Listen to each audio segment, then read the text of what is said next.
Pros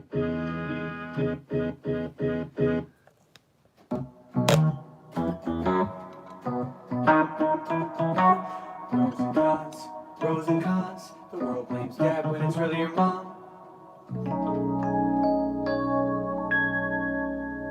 Yeah. Welcome. Camera tilt. Camera adjust. Looks Wiggle, wiggle. looking good. Looking good. Oh, we're here. It's live. Live. You know what today is? Tuesday. You know what today makes tomorrow? No. What today makes tomorrow? Today makes tomorrow the day before my mother effing birthday. Whose birthday? Mine. Really? Yeah. Oh crap. Damn. My mom was June 24th. 24th. She was the 9th. Yeah. Not that I'm letting you know. Crazy. It's gonna be his birthday in 2 days. Tomorrow. Tomorrow. Oh, tomorrow's his birthday. Today is the day before my birthday. So happy early birthday to this guy. Yeah, I just sort of thought, you know what? We should go shoot the gun. I'm telling everybody now. Let's go take the rifles out and just shoot at cans. Americans, Mexicans, Africans. Chris is in the chat. That's one of those old jokes right there. Matt, as well as Aiden, Jen's little cousin from the nice. show. What's up, Aiden? What's up, Aiden? Thanks for tuning in. She said she's the one that wants to grow up to be a housewife and a sandwich maker. Nice. She gets it. You gotta start them young. You know, don't chase that illusion that you want to compete with boys and do what a guy does. No, like boys should be boys and girls should be girls. And then you get married and you have a big family and the wife stays home and doesn't have to worry about a job and a boss and a deadline. She just has children, just hang out. And then the guy goes out in there and suffers and breaks his back and chops the wood and kills the animal and brings it back for dinner. That's the circle of life. But man, that sounds like 1862. Yeah, that's the secret. Matt gets it. He's a alpha male. He's a farmer. He showed me some videos of his garden today. My name's Matt, and I grew up on a farm.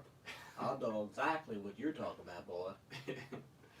Oh man, kind of just let everyone roll into the chat. Since you guys are here, go ahead and hit that like button. Oh yeah, you can't forget to smash the like and share the stream, please. Throw it on your Facebook, throw it on your Instagram. Like, share, and subscribe. And yeah, hit that bell. Or the Rogan's Up button, if you would. Chris says, I ain't killing no animal, brah. Albertsons is next door. I mean, I get it, but I think every man at some point needs to know how to skin an animal. You just, I mean, all you got to do is watch Silence of the Lambs. That's it. I don't know, like if it all goes, say it's an SHTF, an ish hits the fan scenario. You know, the trucks stop delivering food, there's grocery stores. I mean, look what the coronavirus did with toilet paper and then how that spread to meat. What happens if that is, bigger? There's no food. I don't know, I call bullshit. So, I say, on all that toilet paper, all that nonsense. That was all hype. But it shows you how people are sheep. They saw one Instagram video of people fighting over toilet paper, so they all think, I need toilet paper. And they're still buying it at ridiculous rates. It's crazy. You can call in if you want to talk about whatever it is we're talking about, which is 818-308-5559. T-Warrior in the chat. T-Warrior. Ladies and gentlemen, he is a nice guy. He has children. He is a family-raised man. He loves what's right. He swings a sledgehammer. He does physical, manly work, construction work. So call him out. He's a based black dude. He gets it. He's proud to be an American. That guy gets it, man. He sees a spirit. It's a spiritual battle. That's what we're facing. Not only does he get it, but he gets it. And he gives it to the missus. He's out there getting it, man. He gave it to her 8 times, I think. Because they got 8 kids. Does he really have 8 kids? I think he's got like 8 kids. But all so he's got no money. But no. When you're married, you're broke. All your money is her money. Well, that's what they say. That's not how I'm going to run it if I get married. Yeah. Let's see. Chris says he does hunt turkey. Yeah. I want to go hunting. I met a dude on an airplane to Dallas, and he told me to get in touch with his uncle if I go to Alaska. Kodiak Island is an island full of bears. Kodiak. And his uncle is like a renowned hunter, and he said if I ever make it up there, call his uncle, and he'll take me on a bear hunt. You go out there for like 2 weeks, just walking by foot with a rifle, and you just camp in the wilderness and then you hunt a bear. Crazy. Chris asked, did you guys see them trying to rip the Andrew Jackson statue down in front of the White House yesterday? Yeah, I was telling Trevor about how right in front of our damn White House, they let these idiots try and topple Andrew Jackson statue. A guy who was a former slave owner and who actually fought against abolition and the central banks. He's a hero. And finally the police showed up, but still, it's getting out of hand. They need to arrest everybody. Yeah, it's pretty wild, man. Where do our taxes go? That's what I want to know. Let's see, we didn't get a name. Let me see who this is. Who might this be? What's up, Kevin? 1 second, let me get you set up on the stand. Kevin Kev. All right, Kevin, welcome. You're on the air. What's up, guys? I was just talking to this guy, and he said we were talking about the Bubba Smollett thing, NASCAR hoax. Kevin, I actually went on a little trip, and I didn't. I need to be caught up to speed about that. I saw a couple things. before we jump into that, just a quick shout out to T Warrior. His wife Kira is watching the stream. Nice. So, what's up, Kira? Kira. This is T Rever Wesley, T Rev, and Beard Dude. Your husband knows this. He gets it. He'll explain everything. All right, go ahead, Kevin. What's the story? We were talking about the Bubba Smollett situation. Oh yeah, the NASCAR driver. hoax, and everybody lapped it up, running with it without the facts, as usual. For the people who didn't hear about it, can you explain Yeah, I don't know. All I know is who that Bubba I is and saw what happened? A noose or something like that. That's all I know. So, yeah, basically there was a NASCAR driver who, his pit crew claimed to have found a noose in his, I don't know, garage or something. He's a light-skinned black Everybody freaked. Yeah, so everybody freaked out. He goes on The View. He goes on national TV. I seen him on ESPN for like 3 days straight, talking about this will not bring me down, blah blah blah. The typical virtue signaling, victim complex talking points. And what happens? FBI investigates. It turns out that that's just a pull cord. It's used to open and close the garage, and has them on all the garage doors. What an idiot. And it's just a typical rope to open up the freaking garage door. Well, here's a question. If you find something like that in your garage, what was his steps? He's like, oh no, I gotta call the cops. I gotta call the mayor. I gotta call Ellen DeGeneres. I gotta get on TV and talk about this. Yeah, it seems like a marketing scam. It's all a scam. In my eyes, it's the same playbook. They're doing nothing but using as many black people in every industry. I didn't even know who that guy was. He's a nobody. Apparently, now everyone knows. he's not like even a success. He's not even a winning driver. He's like an underrated driver, but he's now catapulted as if he's somebody because he happens to be Do black. you think they're trying to bring down the NASCARs because a lot of white folks It like is. NASCAR racing? It's a way to break up that, and I think it's a way to make white people weak. Yeah, they were all pushing his car in a symbolic gesture against racism. They all pushed his car down the track, and then he got out and cried. Are you serious? Yeah, it's all ridiculous. Wow. He's a woman. What do you think, Kevin? It's sickening, man. It's just sickening the way the media laps it up, and they're so happy to see it be true. They're like, yes, it's true. They found a noose. Oh my goodness!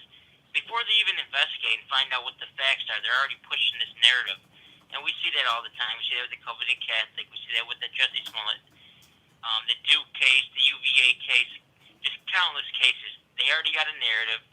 They just they see a slimmer of hope. Oh, look, what do we got here? What do we got here? And they're immediately pushing that narrative. How many times is it going to take? How many times?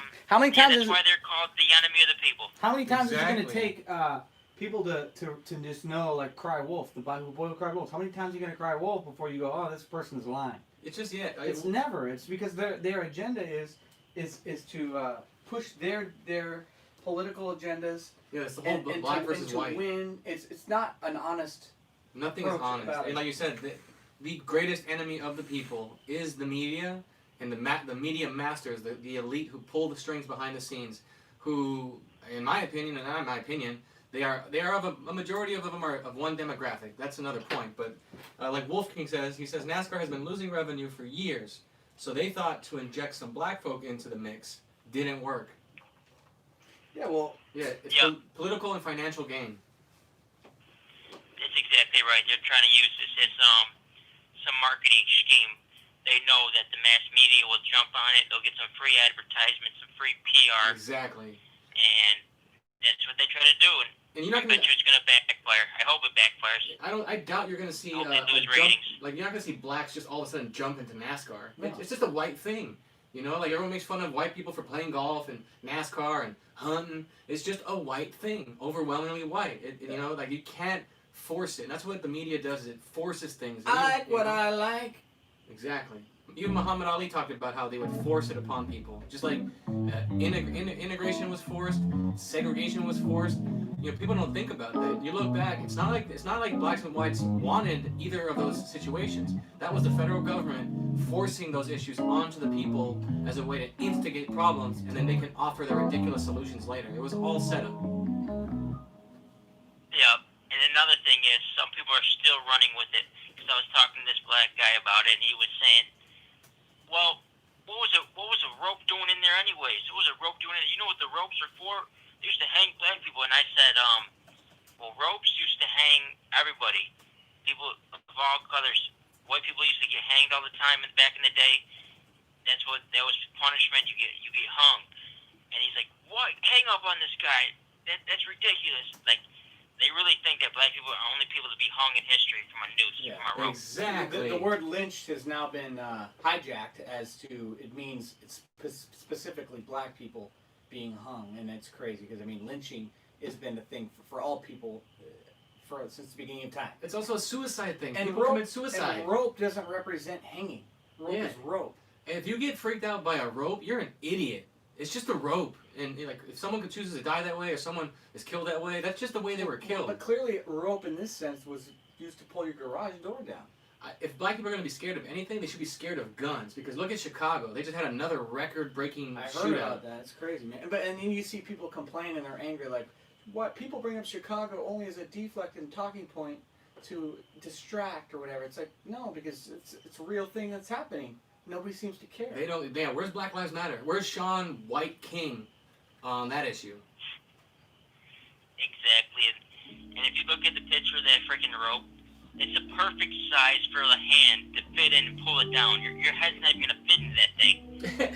It's a perfect little handle to pull down. It makes perfect sense. But they immediately, oh, it's a noose and to hang people, blah, blah, blah. It's just, Let me guess. The dealing with some serious lead representative was nonsense, Gavin Newsom. Yeah.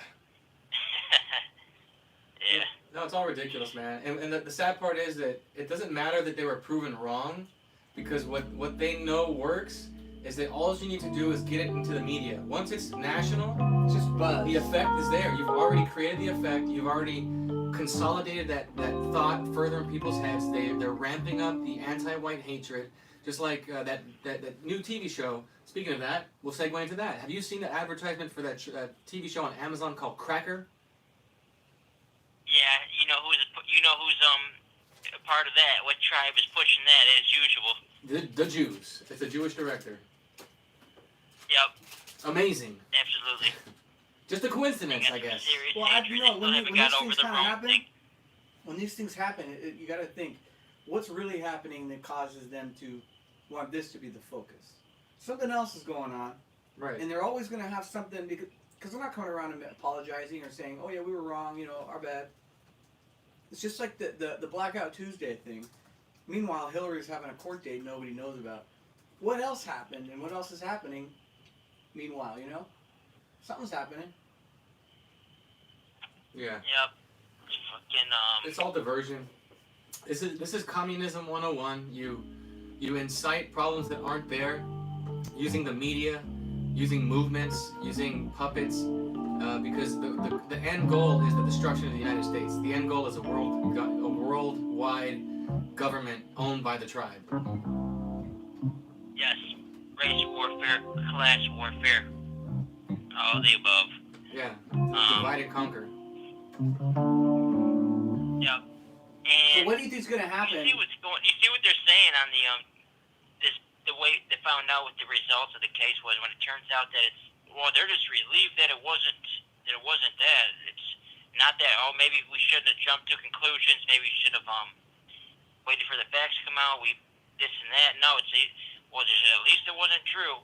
It's like, man, maybe you guys shouldn't be stoking this nonsense until we find out what's true or not. What do you think's going to happen? They're immediately. What do you think's going to happen? You know what I mean? With all this, like, because something like this happens, and then we're people like us just end up talking about it. But that's it. That's as far as it goes. It just things keep happening. At what point are people going to stop this stuff from, just the destruction of the country? It's insane. They're trying to destroy everything that people like, whatever, sports, entertainment. And the Aunt Jemima thing, I saw an article with interviewing her great grandson, and he was pissed off. He's like, man, they're erasing my family's history. That's her legacy. She was a saleswoman. She made a deal and made money and died a rich woman. And people take it as, oh, it wasn't her company. She was being used. Yeah, exploited. So we got to erase her history. She died a rich woman. Yeah, people don't know the history. She Well, used to go out and sell the product. She's an Uncle Tom or something, right? He's an Uncle Tom, so. They haven't even got to that part. They just say that it's racist, so they're erasing it without even looking at the fact that this woman, out of her own choice, made a contract with General Mills to sell it. And she went around the country doing promotions and demonstrations, and by her own hard work, she made that product a hit. I believe it was even her recipe. But they don't care about that because it's not about race. It's not about black lives. It's not about racism. This is about control. This is about evil over good. It's just like why people choose to look at slavery and white people as, we're so bad because we had the slaves, and nobody cares to look to see who's freed the slaves and what, like Juneteenth, right? That was possible because white people, but no one talks about that. No one cares. No one cares. No one wants to dig into who was the majority owner of the slaves, who owned the slave ships, who started the slave trade. It's the white people that don't want to be called white. Yeah, those fake whites, Tribe also members. Africans and Arabs, are still slaving black people today. It was the Moors. The fact that these people were all hyped up over Beethoven being possibly a part Moor, which is black. Well, guess what? The Moors were the ones who started the trade, the Barbary slave trade. It's ridiculous. There's slaves right now in Libya, and they don't give a damn. I've seen that ridiculous thing. The stuff you see on Twitter is absolutely absurd. Beethoven, he was a freaking German dude, and everyone ran with it. We live in a cloud world. But as the great Teddy Roosevelt said, I don't know if I told you this quote or not, but if I did, I'm gonna repeat it. Complaining about a problem without offering a solution is nothing more than whining. And I feel like I've been guilty of that. A lot of people have been guilty of that. Yeah. We gotta start figuring out a solution to these problems instead of just whining about it. You know what I mean? Exactly. And about that Beethoven and all that kind of thing is like we live in a time where people's feelings are what are facts now. If you feel like someone should be black, then they must be. If you feel, it's all feeling based in emotions, and people don't realize is that the only things that operate from emotions are animals. And a lot of people think that human beings are animals, but we're not animals at all. Animals are the ones that that operate off their environment and their instincts, and that they stop because they see something and they get angry, they attack. Exactly. You stick two lions in a cage together, and they're just going to fight out to the death. And human beings are the ones with consciousness and conscience. But look what they've done to the rioters. They are literally animals. They have no logic. They attack in a group. They attack when it's 10 against 1. They don't think. They attack people. How many videos? I've shared countless videos, and there's way more than I can find, of groups of black men just attacking white guys. Some just standing there, some trying to talk to them calmly, and they sneak up and sucker punch them, and then they all jump in. It's like they just can't wait to do it. There's no thinking there. And that's not a white problem. That's not a racism problem. That's a mother-father raising their kid wrong problem. They messed up in the home. But no one wants to take accountability. You gotta blame the white guy. It's terrible. Yes, we need to oust these people in the media, stoking these flames, because they're really whipping up some hatred and some divisiveness right now. Yeah, the media is the ones responsible for contributing to creating that animal-like behavior with people. They've been brainwashing for a long time. Little by little, it's a slow boil. All the movies and TV shows. Using celebrities as influence to try to influence people, because most people don't think for themselves at all anymore. They just follow trends. You know, they hear something and parrot it, and they think it's their own ideas. You know, they forgot who they got it from, but then you know they're just saying something they heard, and they you know it's like the left. They don't care when they're wrong. They just want to keep moving and pushing their agendas. Yeah, they'll make countless mistakes after mistake, but they don't give a damn about living right or caring about what's right. The dog that bites people is not sorry. He just does it. He just keeps biting people. Yeah. The tribe slithers their way into all these important positions.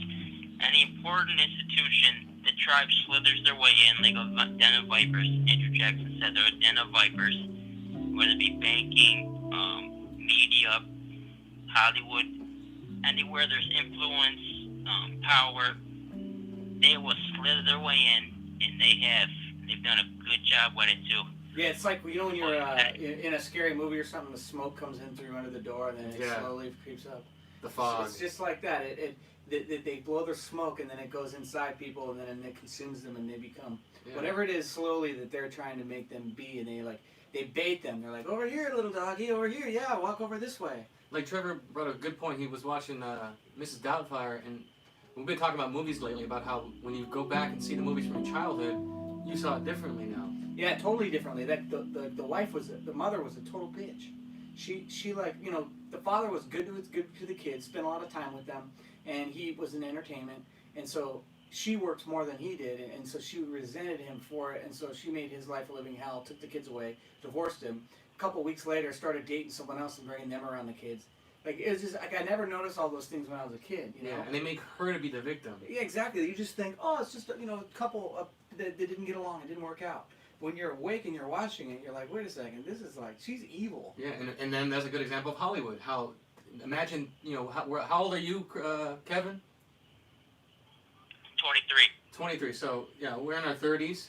We look like we're in our 20s.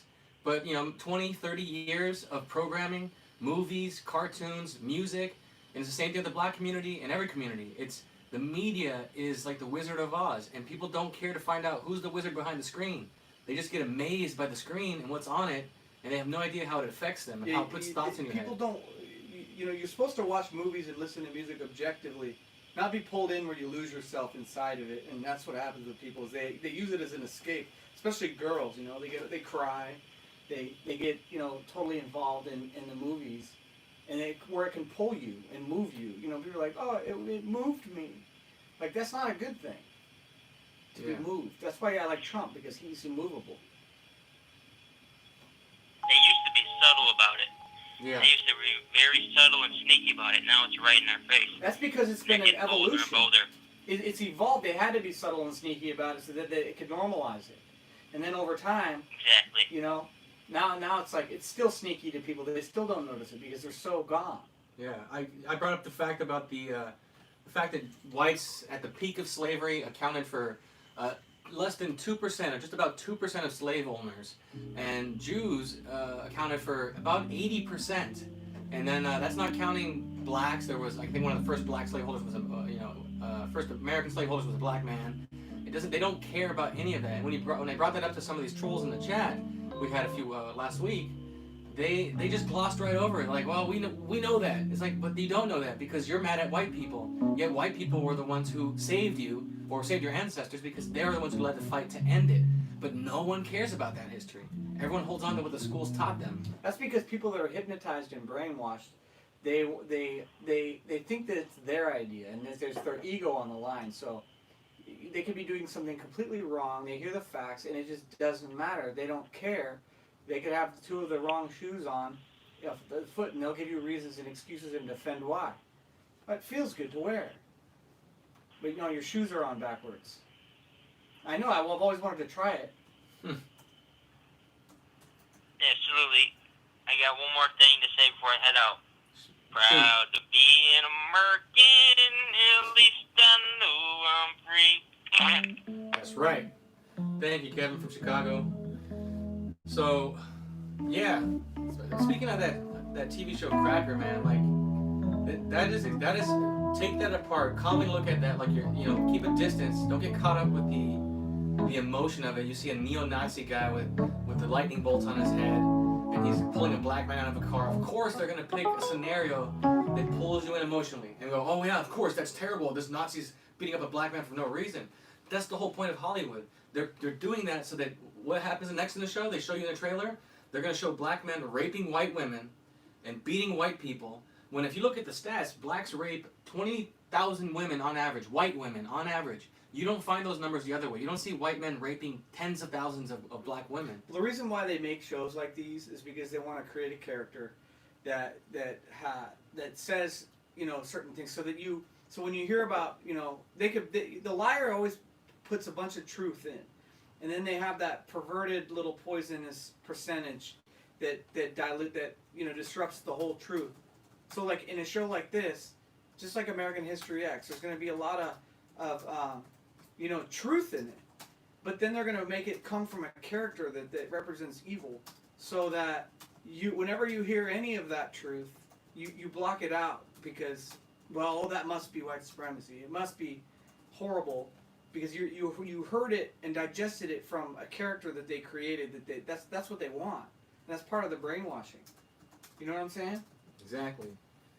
And if you don't like this country, then get on a ship and get the hell out, because but they want us to get out now. They're trying to like turn it into a communist socialist country. Yeah, and you know, we've lost a lot of ground. This state, California, it seems done for. You know, there's only right and wrong, good and evil, love and anger, and so what do you think the right and the left stand for? If you look at the policies of the people on the right, it's about religion and God and, you know, pro-life, so that you don't believe in killing children. Yeah. The left is all about it's godless, and they come up with that. They live in the gray area of all this intellectual space, like where reasons and excuses, and just like lawyers, where they were like, oh, exactly. Well, we want to hear, we just want to win. You know, it doesn't Whatever matter right takes. and wrong. Whatever it takes, we're going to win, and so we're going to find a way to confuse people, and figure out a way to get out of this, and that's what they do. Yeah, it's I mean, look at the whole platform of the left. It's all about killing children. And what's the number one killer of black people? It ain't the Chicago gun violence. That's probably number 2. Number 1 is abortion. It's like over, I believe it's 500,000 and people know babies that. killed. They don't care. And it's like, if you care about black lives, then you would care about that. You know, like, that's sacrifice, human sacrifice, killing these babies. They're like, no, well, it's different because it's not by force, it's by choice. Yeah, it's ridiculous. No, it's by force. Like, people want to fight for the vaccine, but then you say, you know, my body, my choice, I don't want a vaccine. But what happened with the baby? That's not your body. That's a baby's body. It's not your choice. Yeah, it's a separate person. You're just the vessel, and you have no right to end that life. That's just the way it works. You open your legs, you better deal with it. That's just how the cookie crumbles. But that's why people need to operate from a place of intention. You know, a lot of parents they don't plan or want to have kids, and then they end up having kids because of the choices they made. They were irresponsible. Like, what would the world be like if everything had an intention behind it, and people lived the right way? If we were accountable. Exactly. If we judge a man by his character, truly by his character, not just say these stupid lines. People want to quote Dr. King, but they don't live it. That's like these Bible thumpers. They know the way. They know the right verses, but they don't live it. That's why you don't trust an intellectual. Well, knowing the right way it's all an ego trip, you know, for a lot of people, that they know all the Bible verses and scriptures and stuff, and they like to hear themselves say it, and they like to sound, educated on it or whatever. They think that they like to find people that are weaker than them so that they can feel high and mighty and feel better than them, and they can quote their scriptures and stuff like that. And it's like I said earlier, like people think that a winner is somebody who's amongst losers. Right. You know, they need the losers. You need a comparison. To feel like a winner. It should be within you. Like, that's kind of how a woman operates. It's a huge thing with women. That's that ego, which is why the devil chooses to work with women the most, because they're more susceptible. But they operate from an emotional place, in which now most men have that come from that same spirit now. Yeah, you see 2 men arguing now, especially, like, again, not to go, I am going hard on the blacks. You look at 2 black men. So I had a black dude send me a video of 2 black men arguing during the riots, and they looked like women. They were all emotional, about to cry. It was pathetic. You know, and then you see white guy like that preacher on his knees about to cry, apologizing for slavery that he didn't do, and it's just all these women, all these male women. And the thing that's happening is, you know, meanings and stuff get perverted and changed into what people want them to mean, and people see that as strength, right? They think that crying, being a man that cries and shows his weaknesses and everything is strong, but it's not. And people have it confused because there's willfulness. People are very willful. Women are willful. Yeah, not and strong. they want to impose their will on everything.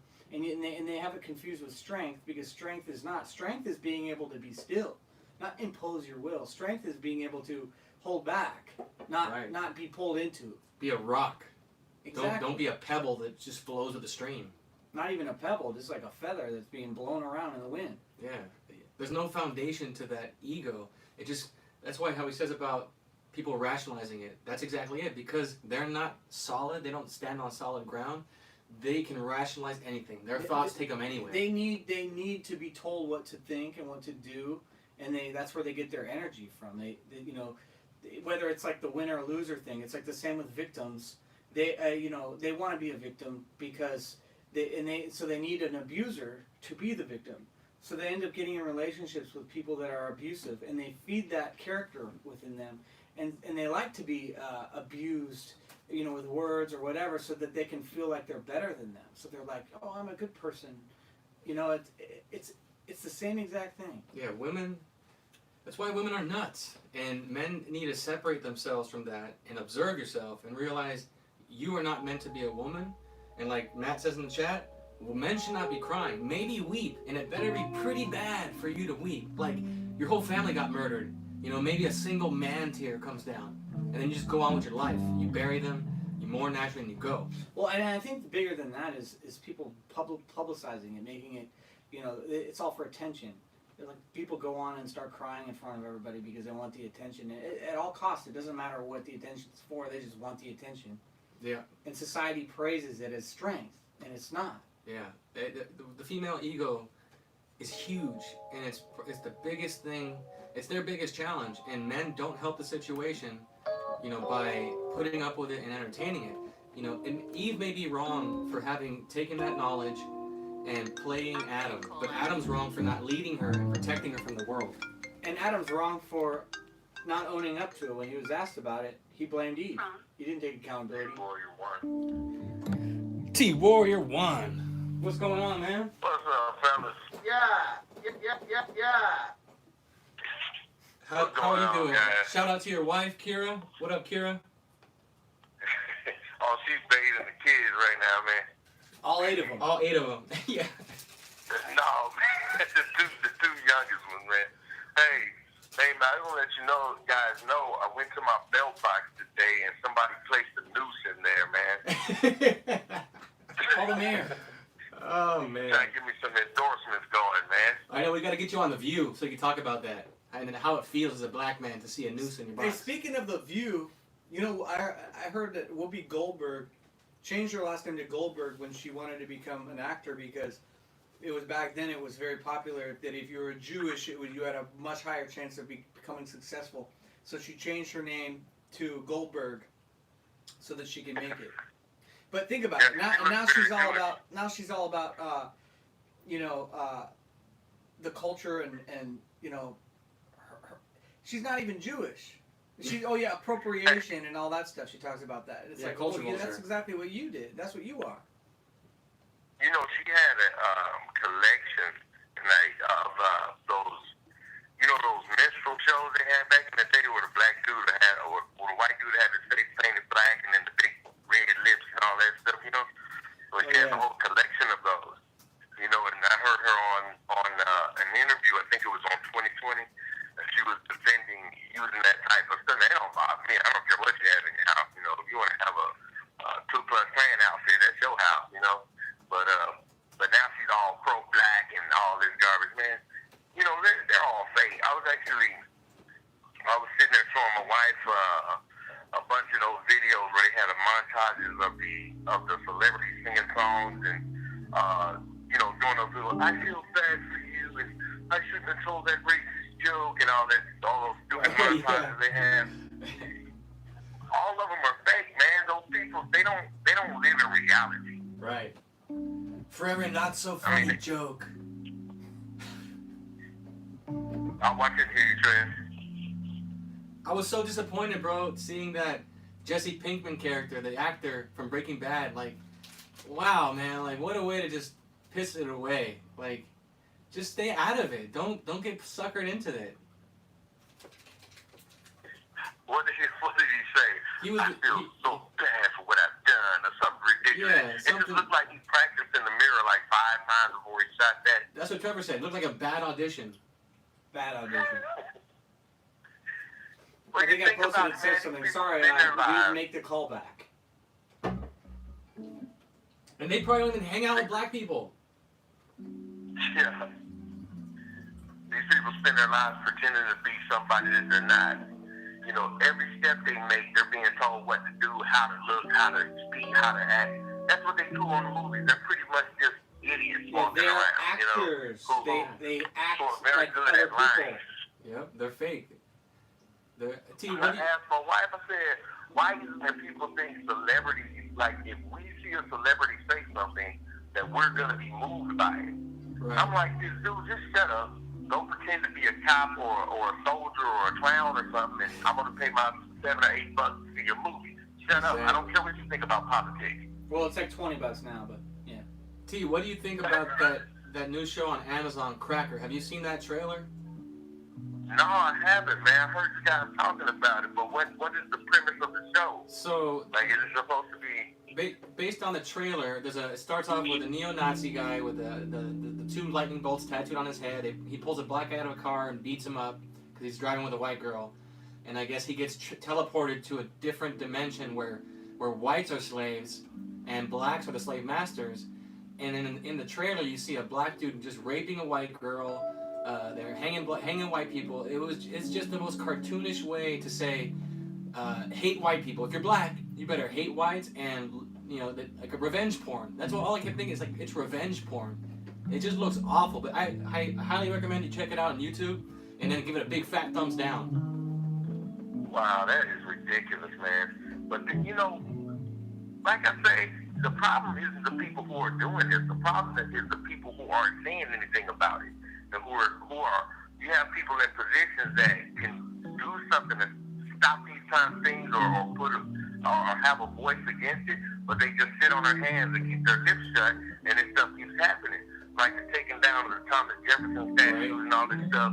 Like, these people are ridiculous. Like, so Thomas Jefferson wasn't racist when Obama was president, but he's racist now. Come on, man, get out of here with that. These people are like spoiled children. They're idiots. It's just like a bunch of emotional, spoiled women running around just having their way with a weak husband just sitting there not doing nothing. And they have the left has tried time and time again to get rid of Donald Trump. They've hated him for so long, and he stood the test of time. He's blocked all of their efforts to impeach him and everything. And now they're like the little spoiled toddler that's just having a tantrum and that can't take no for an answer. And so they're just doing everything they can to get their way. Mm-hmm. And they look insane. Like this one white lady tweeted out that she, I guess when something about the Joe Biden rape thing. She said, you know what, that may be true, and I'm sorry for her, but I would let myself get raped if it meant Donald Trump would lose the election. It's like they are psychotic. These people are nuts. Yeah, but I'm gonna tell you, man, because they're coming after Donald Trump. They want to paint him as a racist. Everybody knows that man is not a racist. Before he ran for president, all the black people were doing rap tunes about Donald Trump. Nelly, let me in now. Let me in now. Bill Gates, Donald Trump, let me in now. We don't remember that. But all of a sudden now he's a racist because if you ask me, I personally believe because Donald Trump intends to go after all those pedophiles, and these people hate that, and they're trying to find a reason. They're trying to find a reason to get him out of office, and everything they try fails. I mean, it just falls on their face.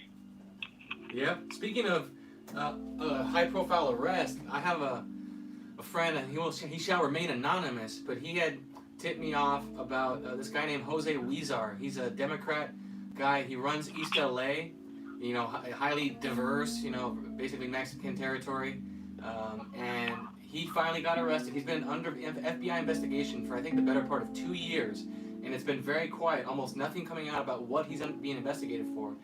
And this guy is close to Weezar's family, so he was able to find out that what he's being charged with is human trafficking among, you know, federal corruption charges. But this ties into that elite pedo ring and human trafficking because that's how they're a mafia. These guys are all mafias, and there's different levels to their organization. And Weezar may be just a councilman, but above him you're going to find the bankers and the senators and the congressmen. So who knows? Like I'm not happy with everything Trump's been doing and how he's let them, you know, destroy our nation's statues and things like that. But you know, there's always he can always drop the hammer at any time. So hopefully this is the start of many prosecutions. I think he tweeted something recently. Was like, "I'm really about to drain the swamp. Give me a little time." Yeah, or something. and he just tweeted that they were going to enact some kind of previous law that anyone caught destroying a federal statue, even from people before, so that means going all the way back to Minnesota, they will be sentenced to 10 years, no exceptions. And I hope to God he holds them to it. Go back. If they can find that Jewish lady who burned the police car, they better find all these statue breakers and give them 10 years. Watch these guys just stop doing it. Yeah, They need to, man. Yeah, like a father. Just, I mean, if they put the catch you foot down. pissing in a freaking national monument, you're gonna go to jail. You're Right. telling me it's okay for you to go and tear one up? Like, go get a life, get a job, and you won't even have no time to tear up no statue. Right. What happened to y'all? Ever wonder what happened to Jesse Jackson? Like, I haven't heard from that dude in a long time. Like, where is he? He's like, ooh, I'm staying out of this one. Al Sharpton probably threatened him. Yeah, he's like, this is my show, Jesse. He's like, "There's enough Jacksons out Y'all there." remember, because you know Jesse Jackson ran for president in the 80s. Yeah, was it the Rainbow Coalition? Yeah, you know, but nobody wanted to elect a brother with a Jerry curl walking around saying rhymes all day. Yeah. Maybe we'll just elect Rick James or something. He walking around, oh, we're going to move the Rainbow Coalition and we're going to get out there and we're going to move for, I believe I am somebody and I got it and we're going to go out to the ghetto and we're going to change everything for the people. Like, he didn't mean none of that, man. Exactly. You can barely understand Obama, it. man. There was one radio show that always played a Jesse Jackson clip, and then the game was, can you tell what the hell he was saying? Because it's all like mumbled. Oh, man. Yeah, it's hard to tell what he's saying, man. But all these guys, I don't understand why black people have to have black leaders. Like, what is that about? Exactly. Why don't you ever see Indian leaders and Latino leaders? It's like, how did these people get to the point where they speak for all black people? Because people who have identity issues, who get their identity from culture and from other people, it's just like gay people need to be around other gay people. And you know, like, at what point do gay people end up speaking like that? Like, yeah, it's been like 20 years since I went down to the Victoria's Secret. Yeah, they And weren't what born that age? way. What age does it come in? It's an influence. They're like, oh, I gotta be in the club. Better start articulating my vocals. Yeah, better hold my S's. It's the same. It's the same type of thing as when you get your identity from the worldly stuff, then you have to keep feeding the identity, and so they're feeding it by trying to be led by people who look like them, as opposed to really, you know, enhancing their consciousness and their spirit to know right and wrong within themselves and be gravitated towards people of that good spirit. Yeah. Hey guys, one of my black Latino babies want to speak to you. Hi. Hey. What's up? What's up, Black Tino? Black Tino. He's laughing. Hey, but yeah, man, all this mess is going on. I keep meeting guys. Like, I met a guy at this equipment rental place. You keep meeting guys? Are you meeting guys in the alley? This is Grinder? No, not. You gotta let me finish my sentence, man. Ain't no weird stuff going on. Maybe I should have started my sentence. I keep meeting guys, man. I keep meeting guys. Cheeseburgers, man. No, man. No, I met this dude, and he was like, we were talking about the whole coronavirus thing, right? And he was like, yeah, man, you know, there's no way this virus is spreading in the heat. And I just voiced to him, I said, all this stuff is politically based on hurting the president. They're trying to get, and man, he looked so relieved that he heard a black guy saying it. You know what I mean? Yep. He was just like, oh, really? Yeah, well, let me tell you more. You know? It was crazy. almost like you just take a breath. Well, it's the same thing like with, I was talking to Trevor about it, and he had pointed out, like, with what Jesse had helped us with was funny because he's a black man, but he made, he's making white guys wake up and realize you don't got to be so weak. And it's funny that, it took a black guy to do it, but however it needs to be done, and there could be power in that. Like, the more black guys and brown guys and women that stand up and don't pander and then refuse all that stuff and say, don't you tell me Black Lives Matter. No, that's nuts. That's nonsense. That could help snap them out because they'll be like, whoa, you're the first black guy I've ever met who confirmed my gut instinct even though my mind has been polluted with all this propaganda. So, like, there's power in that. Yeah, because it's something that he says, man, and because I'm telling you, Jesse, like when I listen to him, it's a lot of stuff that he said about manhood and about anger and forgiveness. It really changed my life, dude, because my views really changed, especially being raised primarily by a black woman, it really changed my views about politics and about what things are and how people use manipulation and emotion to control people, and once you really see it, you understand that all this stuff boils down to good and evil, right and wrong. That's it. And what side you're going to be on.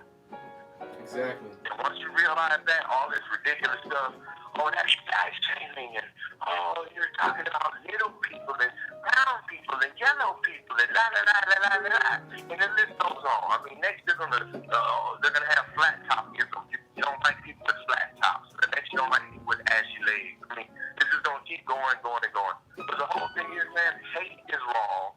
Love is what conquers all those things. So if you don't have love in your heart, you're on the wrong side. Amen. Yes, sir. And I realized too, how do you have love in your heart?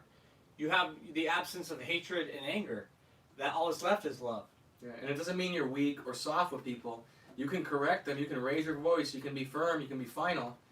But it's still love. And then especially if you do that with a girl, or a beta male, they'll try to turn it around and say you were mean to me or you hurt my feelings. But you got to not get pulled into that because that's another trap. No, you reject the truth, and that hurts your feelings. Because when I'm not angry, I'm just speaking and telling you the truth, and you don't like the truth, so it hurts. Right. So they lash out. Yeah. All that emotion, man, and anger and evil and wickedness. That's all you're seeing right now, man. And these people are. I mean, it seems like they want something, but I don't think they want what they're trying to get. It's almost like, I want this certain thing to happen, but what can actually happen will be so daunting to them, they wouldn't be able to handle it. They're trying to push this little race war stuff, but if that stuff was really to go down, then it wouldn't be able to handle it. You're talking about having no police, having people shooting, just murder and mayhem. These same people out here tearing up Chick-fil-A and JCPenney, they wouldn't know what to do. It's terrible, bro. Like, there was a shooting in Atlanta. I shared some footage of it on my Instagram. And all these kids walking around Atlanta, these black kids and a couple of Hispanics. And this girl gets shot by some other group of black guys with guns. And the first thing these kids cry for is, call 911, call the ambulance. It's like, they're idiots. They want to say defund the police, get rid of all these authorities, and then they cry for help. Yeah. Because they don't live in reality, man. Everything is been spoon-fed to them their whole life. They probably sleeping on mama's couch. Breakfast, lunch, and dinner is just an app away. Nothing's real to them. And so, it's not reality until reality hits them in the face, Hey, but we should get together and get us some plane tickets and go visit Chaz and Chop. Yeah, I heard they took it down. The Seattle Autonomous Zone, Chaz/Chop. I heard they finally broke it up, but I don't know how legitimate that is. They broke it up? That's what I heard, but then again, I just saw footage the other day. Someone was live streaming and they caught that warlord Roz. He was talking to the mayor, bro. Like, they're in on this. they're letting this happen, and they have the backing of the mayor. Yep. They even have the city setting up proper barricades for them. Exactly, they gave them concrete barricades. Like, this is a communist takeover. Like, people have no idea what's coming. The Black Lives Matter people who support it are idiots. They're going to be the first ones shot. That's what they did in Russia. They used all these movements, the gays, the minorities, and the first thing they did was kill all of them.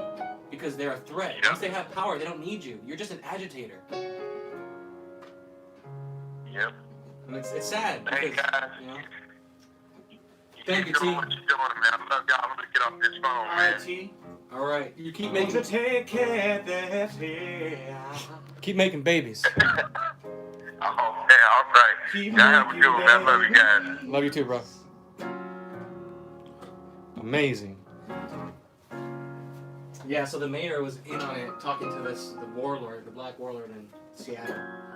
It's crazy, bro. Like, all these people in our own government are helping out. I mean, it's not a surprise if you're awake, you know it, but these BLM guys and these protesters have no idea how the world works. The mayor said because of the shooting, she's about to go in and break it up. You know, she should have done that a long time ago.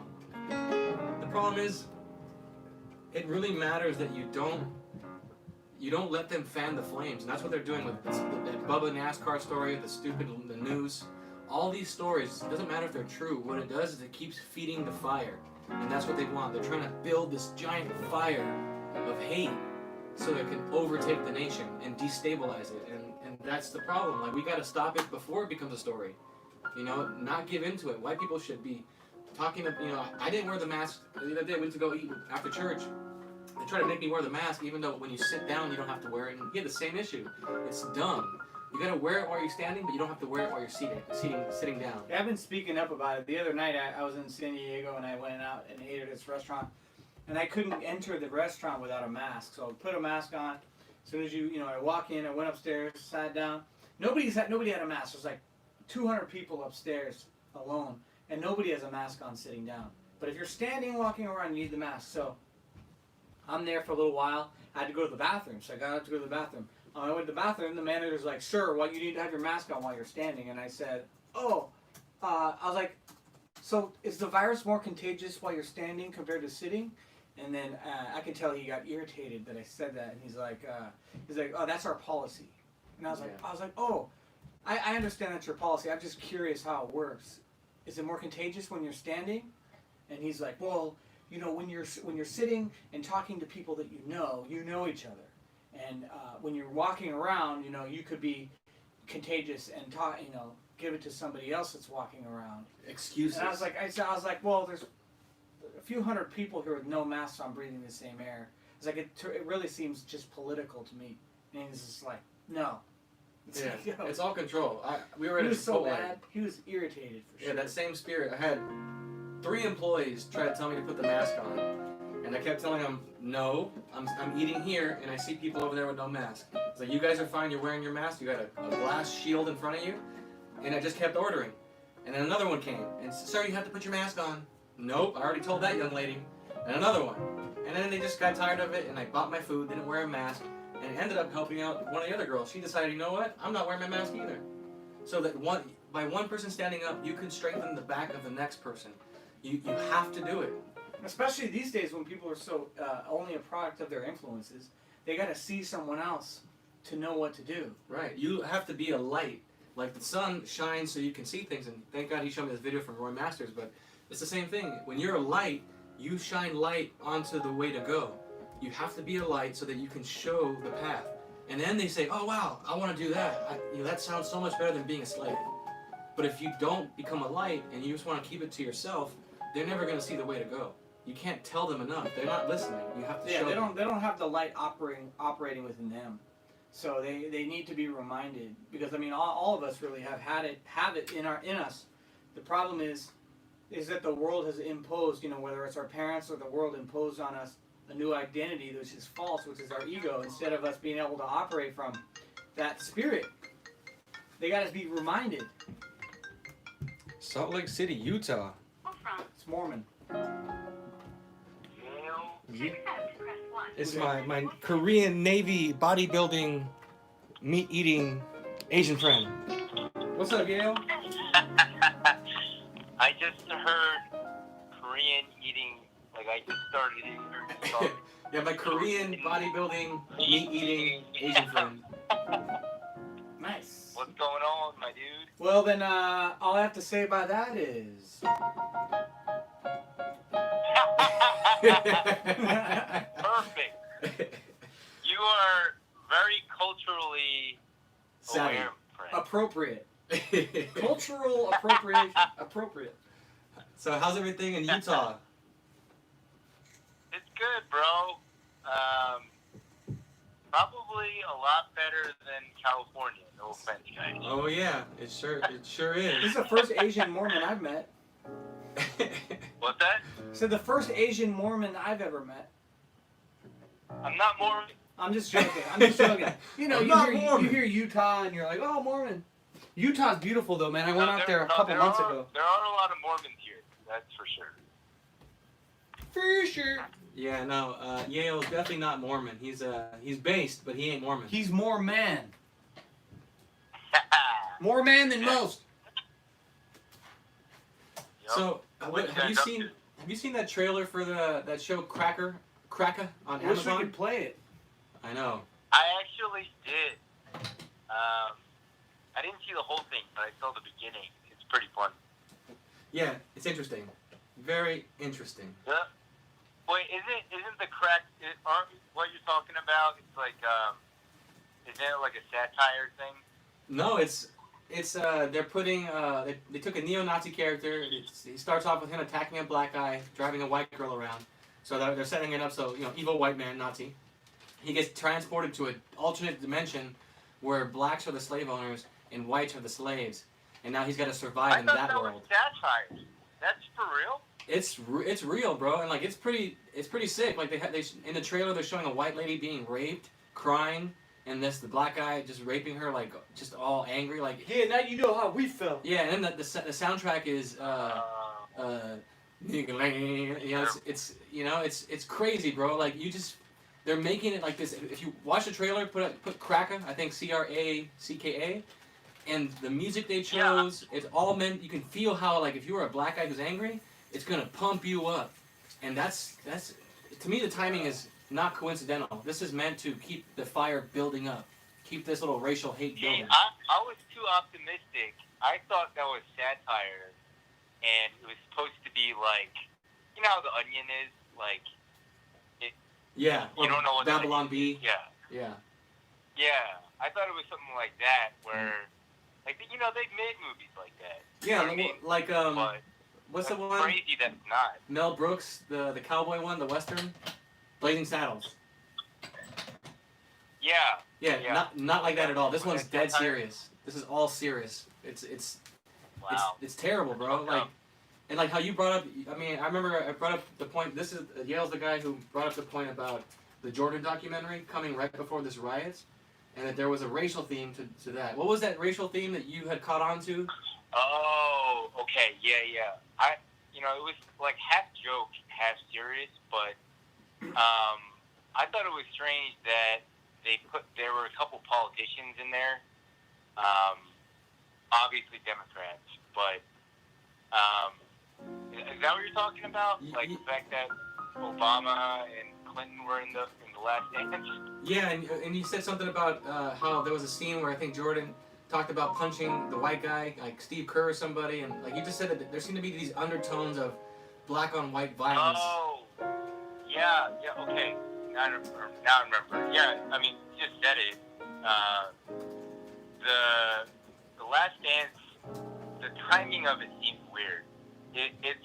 I think it errs on the side of speculation if we don't really have any concrete evidence, but it was weird that came out when everyone was quarantined and they kind of had nothing else to watch, and that was right before all these riots happened, and people get emotional when they watch whatever movies, like it becomes a part of their life.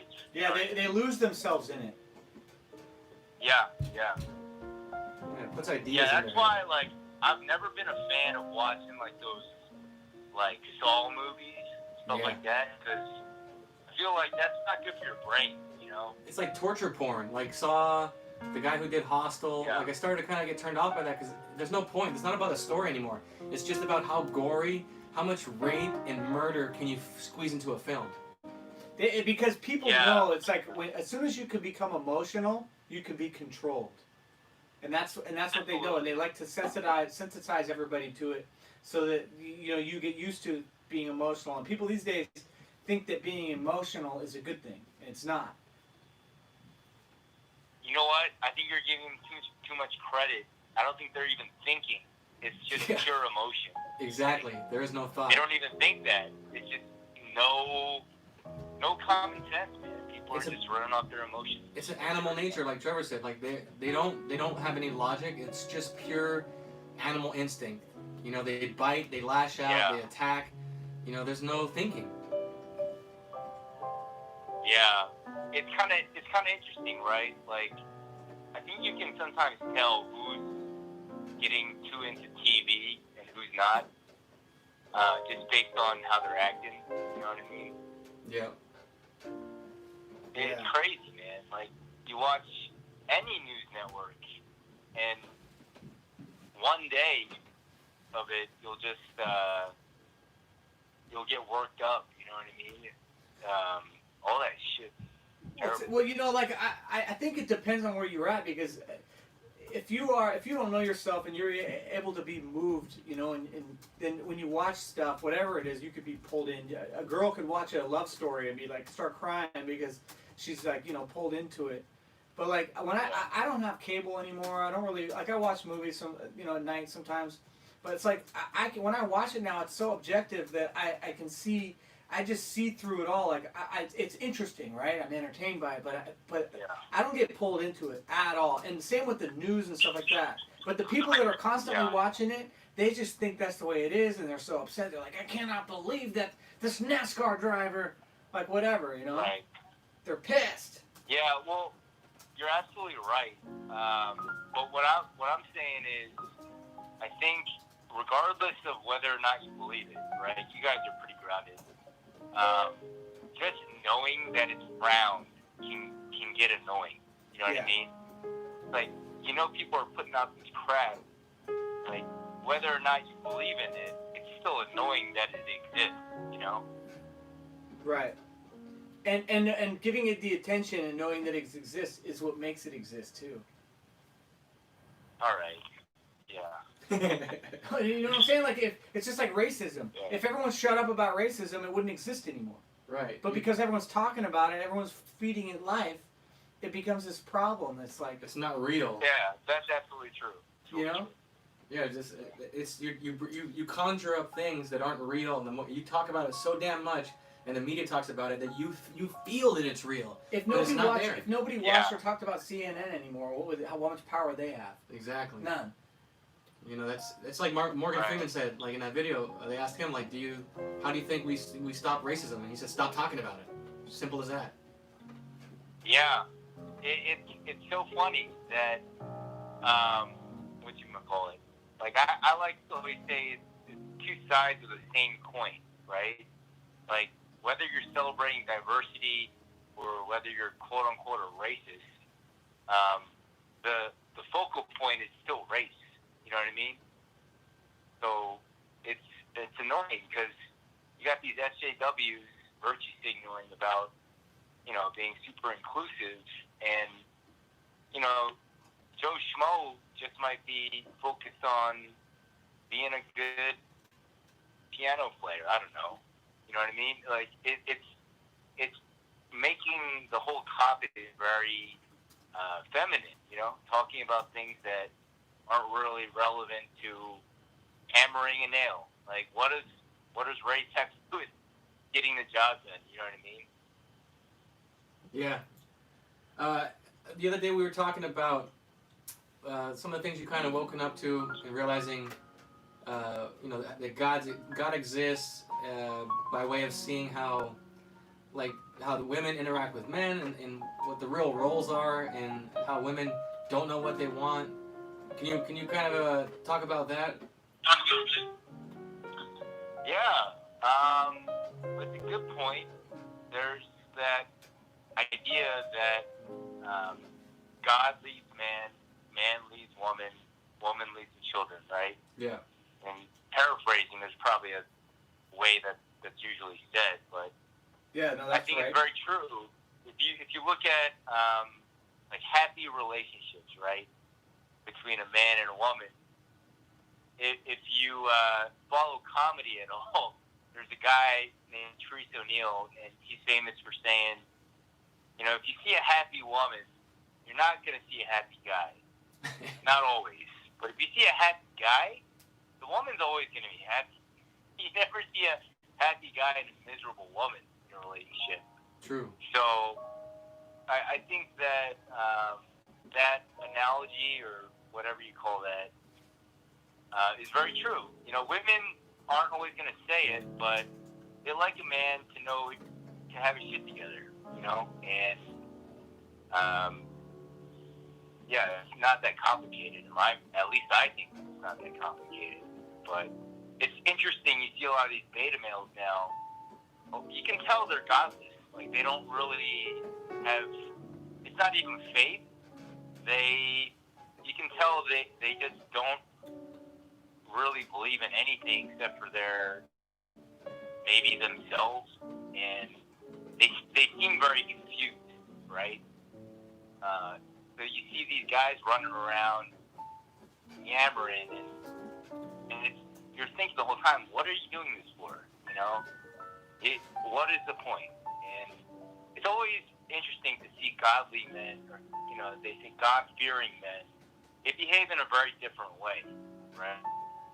And yeah, that was basically it, Richard. I don't know if that's what you were asking about. Yeah, no, I just wanted to get your take on it, because it's just funny how people, we can wake up to it. We all can see it. If you just stop, be still, like Trevor says, be immovable, it's just the patterns start to emerge, and you can see which way to go, and you can see how people are operating. Yeah, it's interesting for me because I realized, you know, it's like I came from a woman, which was my mom, right? And so I was raised by, when my dad worked, so I had a sister and my mom, so I had all this female energy around me. And so like, I dated girls, and you know, they think, it's almost like the ones that say that equality, right? They like, oh, I want a partner, because they want a guy that is half man, half woman, so that they can pull them into their emotions, and you know, it's just basically like dealing with another girlfriend. But what needs to happen, I realize for myself, is that becoming a man and entering manhood means that you're overcoming that spirit altogether, and you're coming into your nature, which is of a man, and women are not used to that anymore, and they don't like it until they realize that they like it, because the man is helping her overcome her emotions and pulled into his logic, instead of suffering in her head with all the imagination and stories and emotions. Yeah, all the what ifs and the lists and the hypotheticals. Yeah. Yep.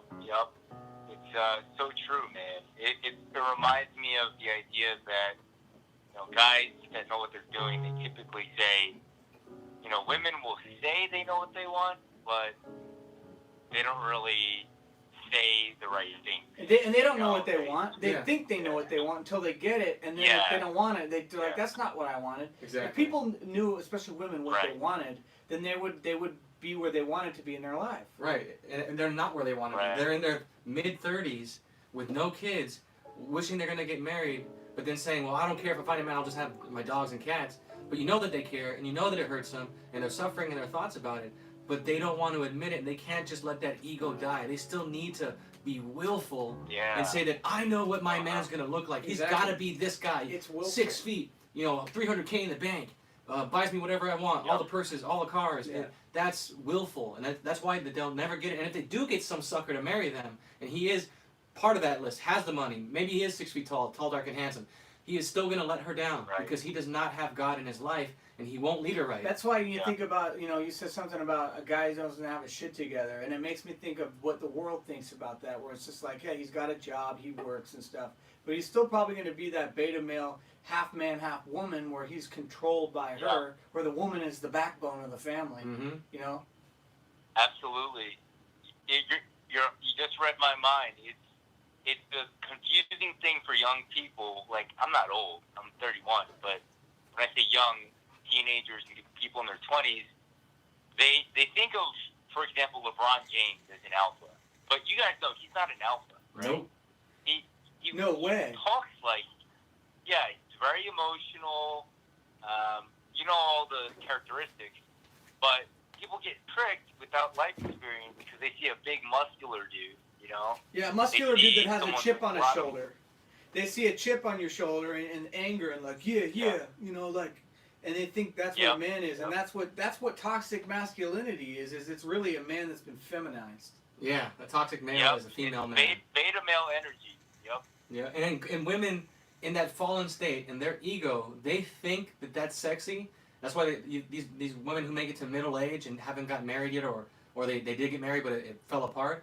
It's because their ego is attracted to that other female spirit, and they see weakness. They think they see strength, but what they see is control. I can control this animal. He has the muscles and the money, but he will listen to me. Yeah, I can control that because a woman's nature is in that emotional manipulative place. So once he's in entering her realm, it's just like an alligator. Like if you want to catch an alligator, you don't go in the water. You got to lasso him and pull him onto land where your territory is. And you go into the water. That's where you're going into the half woman. The women like that because an alligator likes it if you come in the water. Yeah, he'll kill you. Exactly. And a woman will destroy you if you go into her world. You have to stay on solid ground and pull her out of hell. And that's what a man is he stays as a man. He doesn't get pulled into being a woman. Man, yeah. I don't know if you guys are Star Wars fans, but you got to have the high ground. That's Star Wars. Yep. Nice, Chewie. Yeah, you guys are absolutely right, man. It's a shame that I think there's way too many beta males, like the LeBron James beta males. You know what I mean? Yep. Like we all know the effeminate beta males. That's very in your face, obvious. But the ones that are tricky and a lot of people don't get are the guys that, muscles, money, fashion, whatever. But when it, comes down to, I don't know, just a more serious scenario, they don't know what they're talking about. They end up, it's the same pattern. They keep dating the same guy. And I think back to some of the girls I talked to or dated and how they pick their guys or who they dated. And all of them had very feminine qualities, and the girls would talk about it like it was masculine. They're like, I like him to be groomed and not too hairy. It's like you start thinking like, man, that sounds like a woman. It sounds like he's got to do a lot of personal care, primping. Yeah, just to look the way you want. It sounds very like effeminate. It's like that's not a man. I'm not saying he's got to be dirty, some dirty mountain man. Yeah, why do women most of the time, end up picking a fix-me project?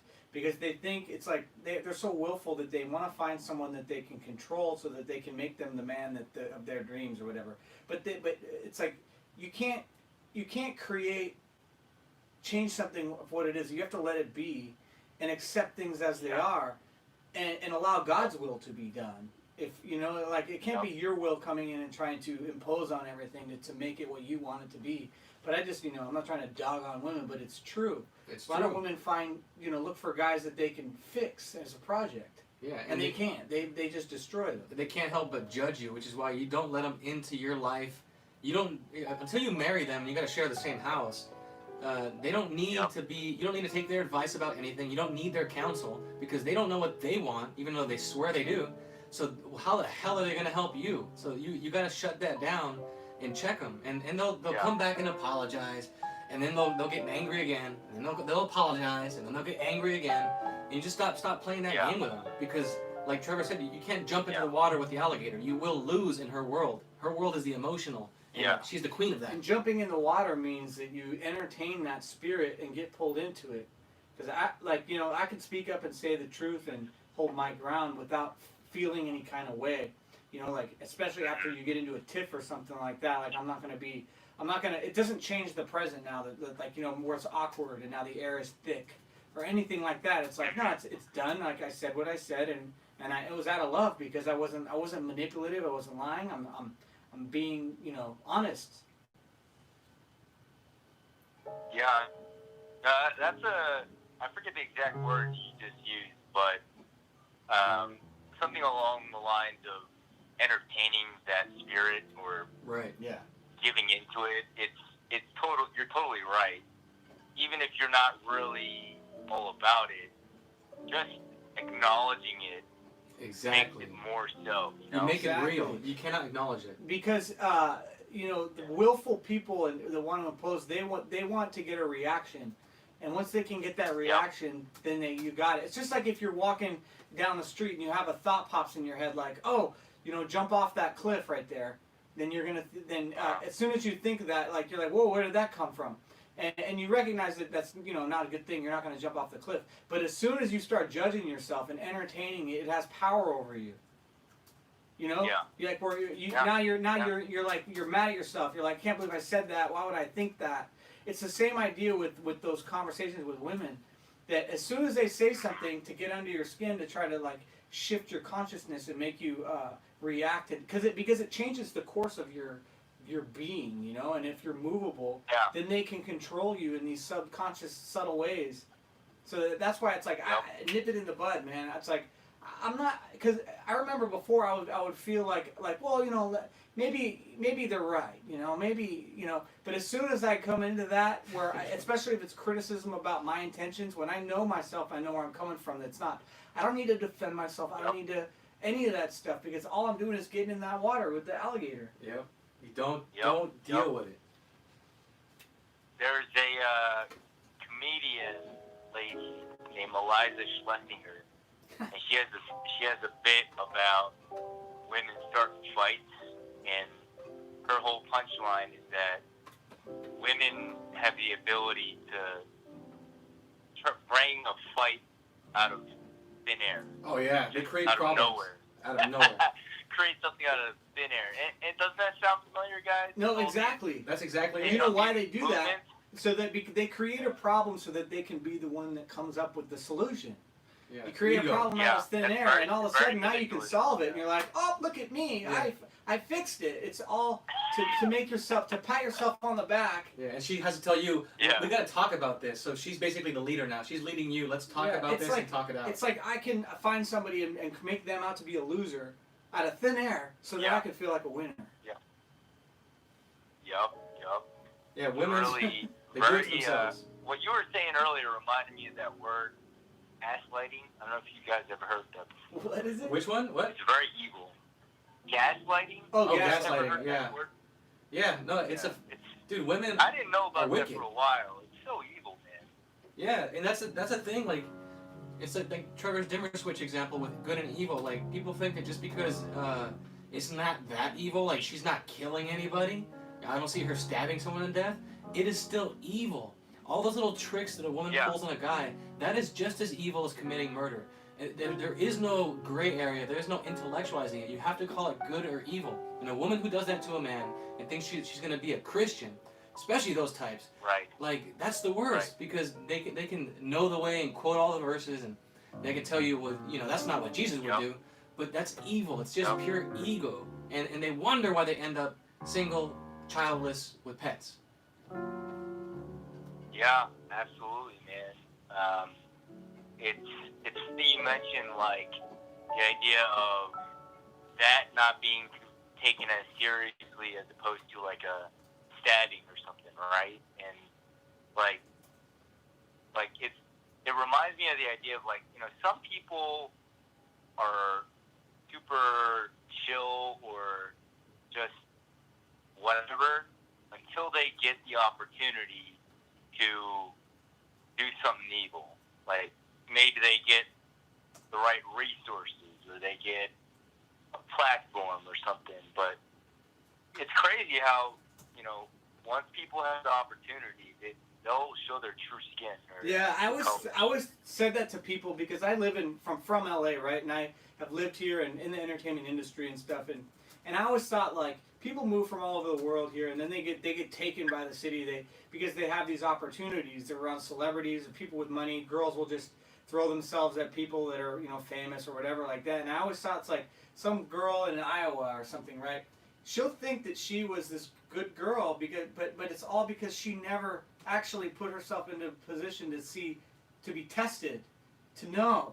If Yeah. she sat at that table with Brad Pitt or whoever it is, and he seduced her, it's like people that would be like, "Would you do that for $1 million?" And they're like, "Yeah."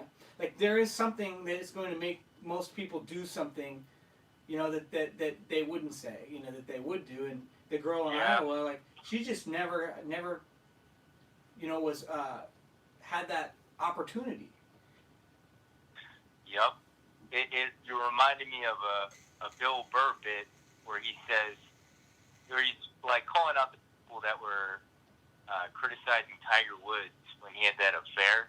Yeah. And his whole thing was like, yeah, it was wrong, right? But there's a lot of guys that probably don't get the same amount of attention from all these like really hot chicks. Exactly. They're all acting all like, oh, I would never do that, It implies. Like, no, that's not true. There's a lot of guys that Exactly. would. They just don't have the chance. Exactly, bro. That's exactly If you it. had the chance, you do it. And also, it doesn't imply that she's some kind of angel. People think that his wife is a victim. Like you don't know what kind of hell she brings. Right, He's right, obviously a beta male, right. but that woman has got to be the devil herself because only a weak man would do that. And at the end of the Yeah, day, I mean, these women yeah. can't help themselves. It's their nature of that emotion and that spirit. So that's why I know that I'm not like, if I get into it with a woman that's has that energy or is that way, I know that like I don't resent her. I don't blame her because she can't help Yeah. herself. Like that's why Yep, it yep. takes a man to be able to see it, not be moved by it, not be but able to tell her the truth time and time and time again without being angry, so that she can start to actually eventually see it for herself and be like, whoa, like, thank you for bringing me out of hell. Yeah. T Ward Yeah. in the chat says, super educated woman with money is not going to be a good wife. It's her world, and No you're way. living in it. Exactly. And that's the truth. They get such an Yep. ego. And that's the opposite of a man that's supposed to find his world and his empire, see God's kingdom, and everything else will be added. Like a lot of people want to get married Yeah. because it makes them feel good, or I don't want to be alone. But the reality is people should be looking for the husband or wife or the father or mother of their children. Exactly. With That's that in more mind, important. to be like, this is the type of person that I want to have my kids. Right. Because if it's not that way, and if they're manipulative and playing games and all that stuff, best believe when you're out working, they're going to be doing that to your kids. Yeah, a woman should want a good father for her children and not care about the money. She has to be able to walk away from her job, walk away from her wants and her desires because she sees that this guy will raise perfect children because it can be done.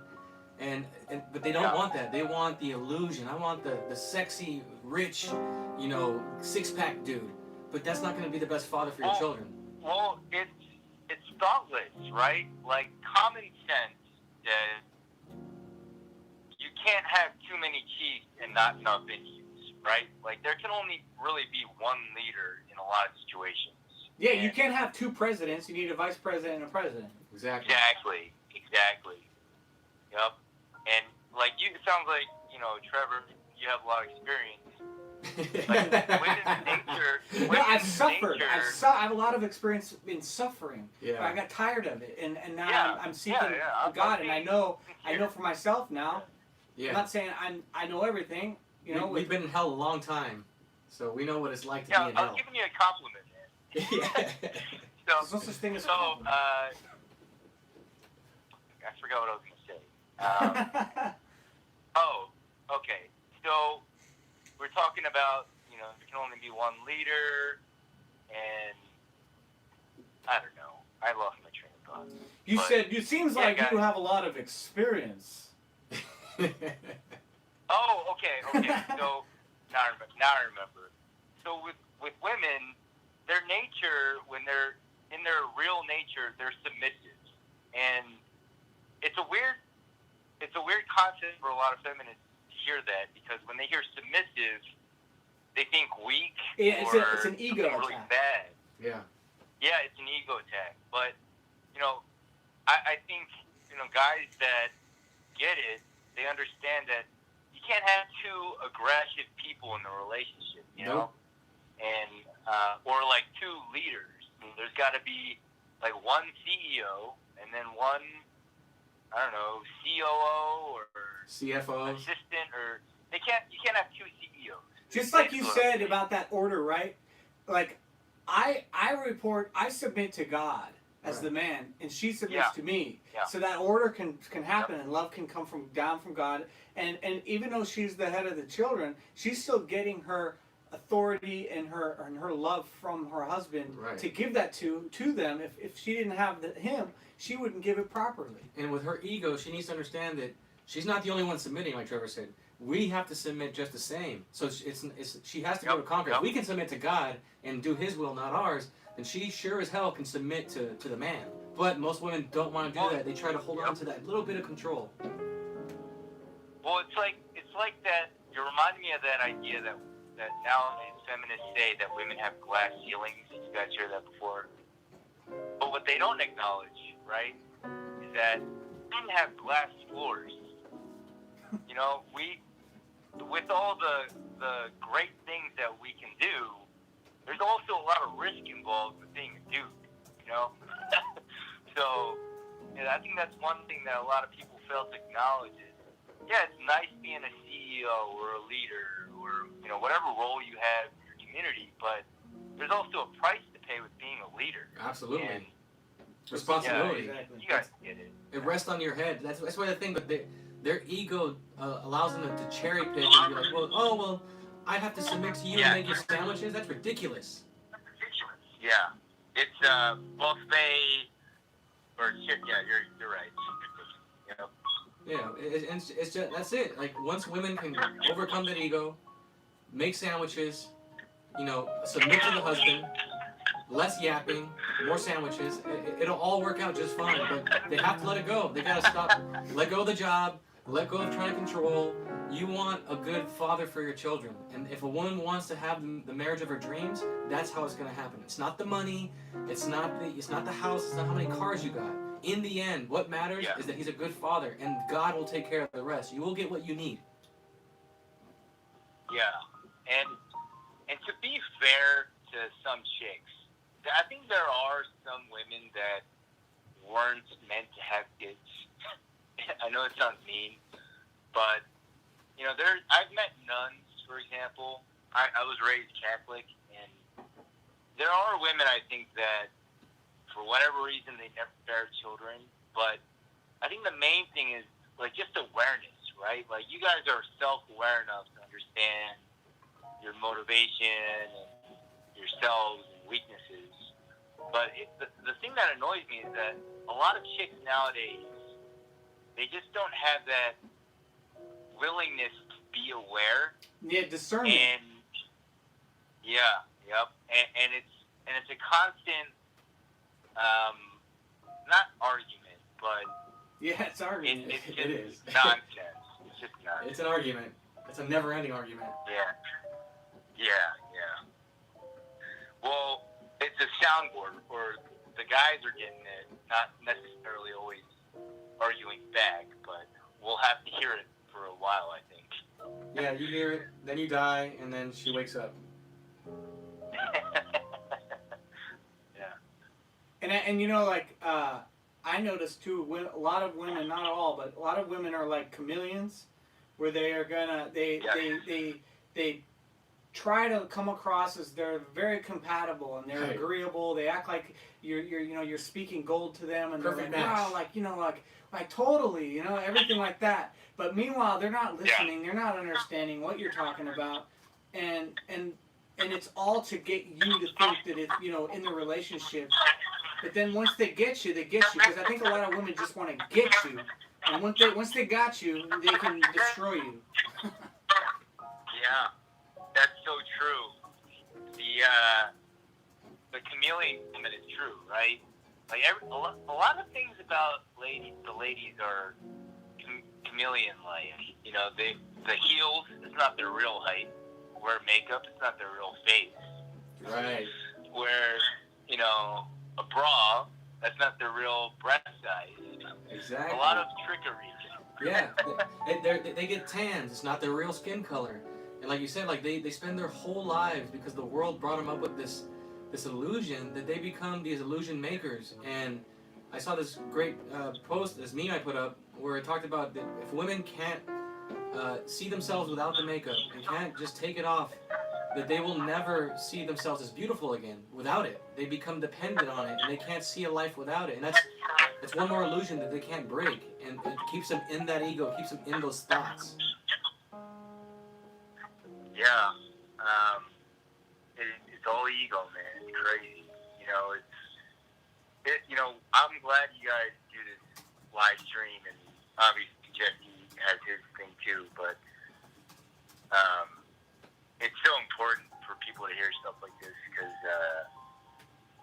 there's just, if you were to create a pie chart on content that is like red, like I consider this quote unquote red pill, right?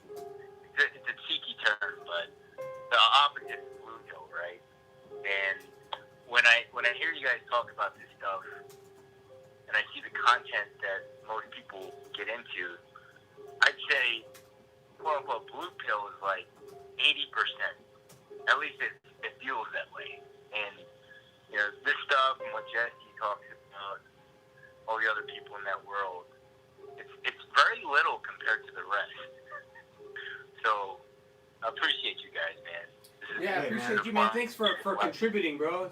Calling us and hanging out. And, like, the difference, too, is I think, like, for me, I can speak for myself, like, I'm doing this because when I get something new or I have something, there's no point in having it unless I can share it with other people.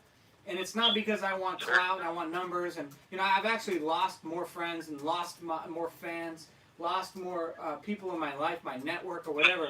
But I know, because I can see that 2 + 2 is 4, I'm putting all my eggs in it because I know that it's true. And that's what I want to live for, is like, life is not about securing the bag and being, like, successful in the public's eyes or whatever.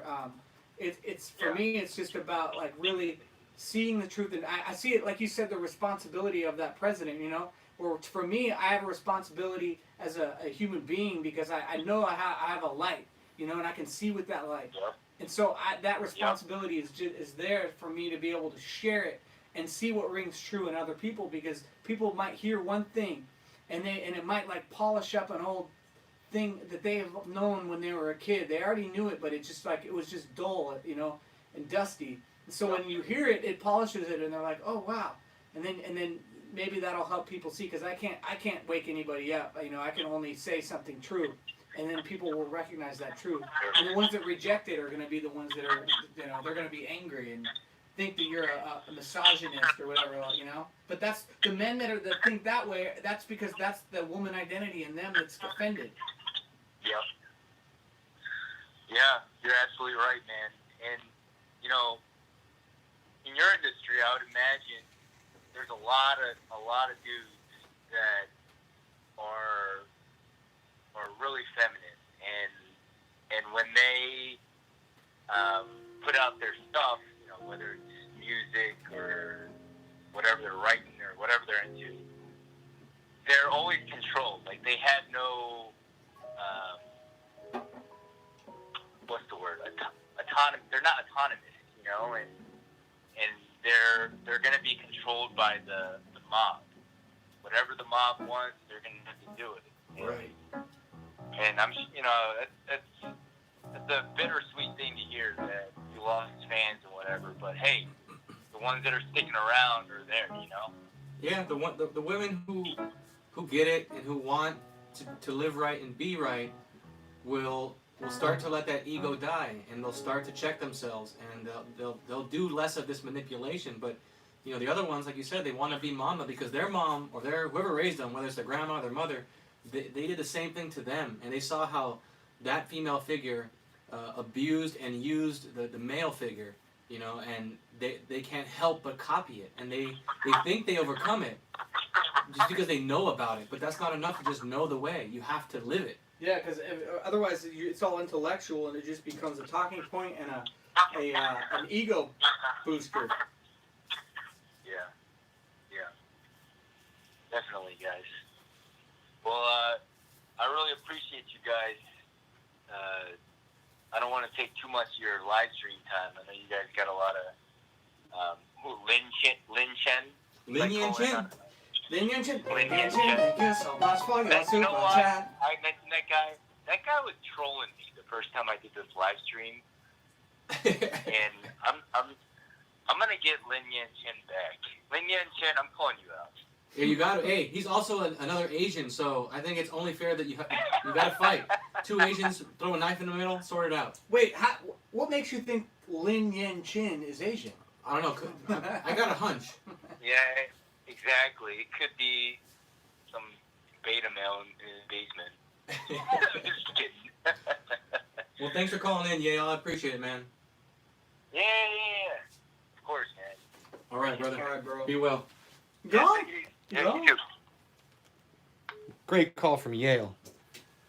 Yale the whale. Yale from Yale. Yeah. Let's see. We got hot computer smell in the chat. Hot computer smell. Hot computer smell. And who else joined? We got Slang Insider. Fine lady. She married. She takes care of her husband. She gets it. Skills Carmite in the chat.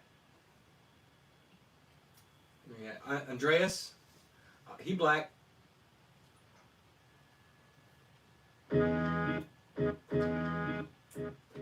Suffer. Yeah. What's up? Seth from Oregon? Speaking of Oregon, I just told Trevor there's a county, Lincoln County in Oregon. They just passed an ordinance where they're going to make only white people wear the mask, because apparently if you're black or brown, wearing a mask is racist. So they're intertwining the COVID-19 with all their racism stuff. So now it's punishment. If you're white, you got to wear the mask. How crazy is that? Unreal. So again, Lincoln County. So for everyone, if anyone is in Oregon besides Seth, like this can happen everywhere. You got Bill de Blasio in New York trying to make a Truth and Reconciliation Committee like they did in South Africa. What happened to that when they put the blacks in charge based on revenge? They're killing white people by the dozens. You know, Chicago-style numbers. There was just a terrible story I read where a bunch of armed black men came into a farmer's house. They raped his wife, molested his daughter, and then boiled their son alive. They boiled this white boy alive after they killed their father. That's what's going on in South Africa, and that's what they want to bring here. And that's why you have to condemn all this stuff and not don't follow the world. The world is crazy. You should be completely opposite of the world. You know, almost in every way. We got a call. And don't forget.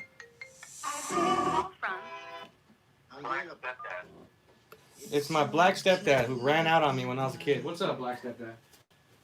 He's back. He's back. He's black. Daddy is home. Daddy is home. Why'd you leave mom? She's a mess. She's a man. Well, you must be a woman to run away. A deadbeat dad. Here we go. What do you call a Mexican with a rubber toe? Roberto! Roberto. Why do Mexicans only cross the border 2 at a time? Why do Mexicans only cross the border 2 at a time? Because the I don't sign says no trespassing. No trace pass. Hey, that's racist. I don't know, but you're Mexican, so it's okay. No, I'm offended. I'm very triggered. Trigger me timbers. So what's up with you, My man? answer. All right, here we go. Let me drop one on you guys. I have this coworker that I'm always talking about in the chat. I have the hiccups too, so heads up. Oh, sorry. Hold on. Before you This say guy- that, I don't want to forget. T Warrior's wife wanted to call in, but she was being all beta. So Okay. T asked if we can call her out and call her a beta on the stream. Ready? 1, Beta. 2, 3, beta! Beta. That's you, Kara. Don't be scared to call in. Anyways, continue. We scared? Anyway, I had this coworker who's always asking me questions about like Joe Rogan and all this other nonsense, you know.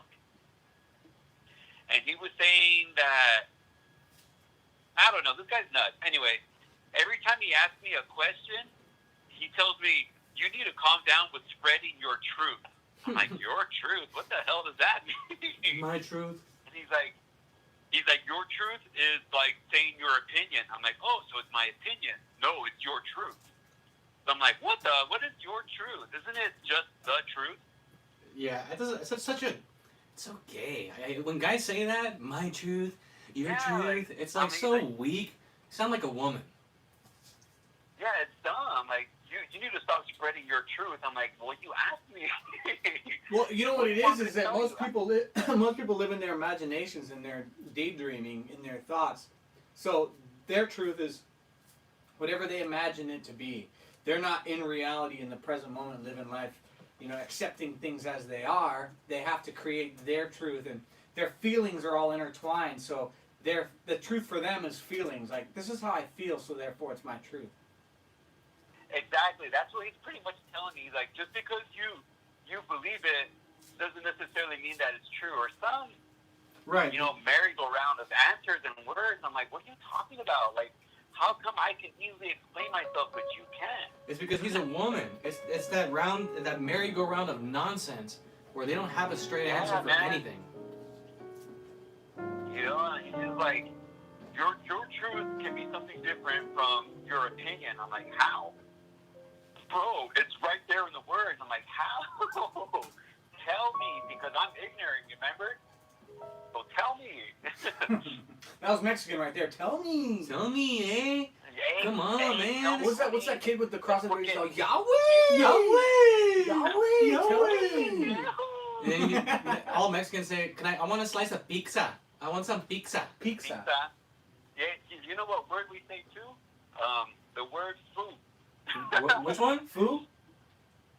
Food, like, hey, what's up, food? Oh, yeah, what's up, fool? Hey, fool. Hey, Hey, this food's that kind of be tripping, come on, eh? come on, on fool, me let right me now, get an dog. orange, Yeah, let me get an orange, eh? fool. Hey, this food is straight tripping on me, homie. Straight I tripping. can go full Mexican on someone, And they say, instead of saying nothing, I'm guilty of this because I have my mom was brown, not really brown. She was white like Snow White, but she was from Salvador. So sometimes I'll say nothing, Yeah.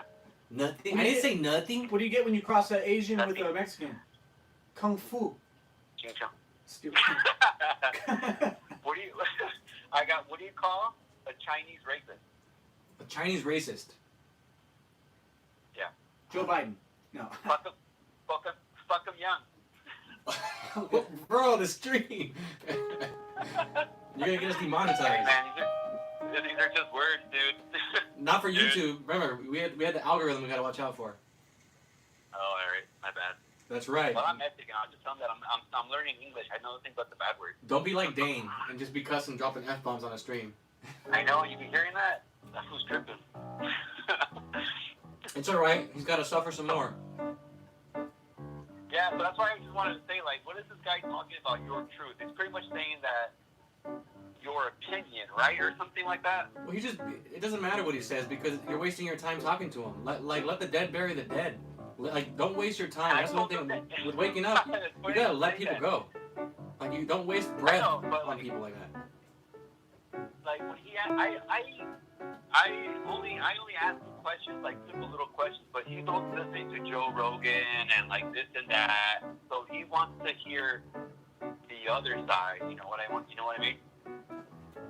So, and every time I tell him what I believe in, he gets all crazy. I'm like, then why do you ask me if you already know what I'm gonna say? What's the point? Like, you're not gonna want to hear it. You're not gonna agree with it. You get up in arms about it. So what's the point of even asking me? Well, I mean, as I said, stop wasting your time. It's like that's entertaining the female ego. You don't talk to men like that. Like, it's a waste of time to talk to men like that. Exactly, it really is. And by the end of the day, I'm like burnt out. I'm like, freaking A, man. Well, then that means you're still falling for that temptation. So, when you wake up, like kind of what we've heard before, the opportunity will present itself, and it usually looks like them asking you a genuine question. You don't hear when they do it to be condescending or to set you up. You have to be able to see it coming a mile away and just not get into it, because just wasting one word on that conversation with a person like that, just like wasting it with a girlfriend who's trying to A lot of these people are energy suckers. They're like vampires, and the only way they can get energy is by stealing it. So they set you up because they like to see you get pulled into their bullshit. Yeah, they throw all these not complicated words, but they give you a roundabout of words, and Exactly. they start insulting you and calling you names and things like that. I'm just like, you can try that all you want. You're not going to beat me down to the point where I'm going to get mad. If you can't convince somebody, they can't convince you, so they have to try to confuse you. When you're confused, it drains your energy because you got to put energy into trying to really take it serious and figure it out. Hey, Omar, what do you call a black man who wears a jock strap all day? A black man that wears a jock strap all day? I'm not sure. Michelle Obama. That's courtesy of T. She's a Warrior. man. T. Warrior. That came from a black man, so That was a black man, so it's okay to say it. He's my friend, so I have a black friend. I can talk about black people. That's how it Okay. works.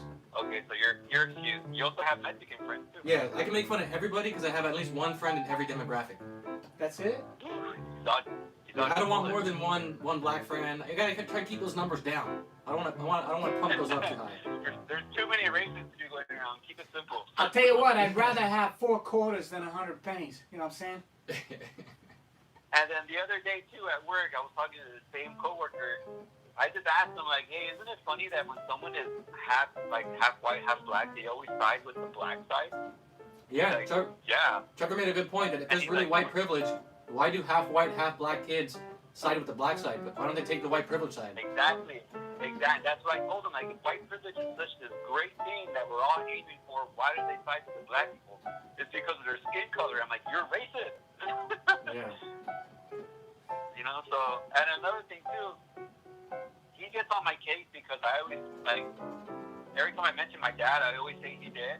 He's like, you're an a-hole, dude. You have no compassion for your family. I'm like, should I?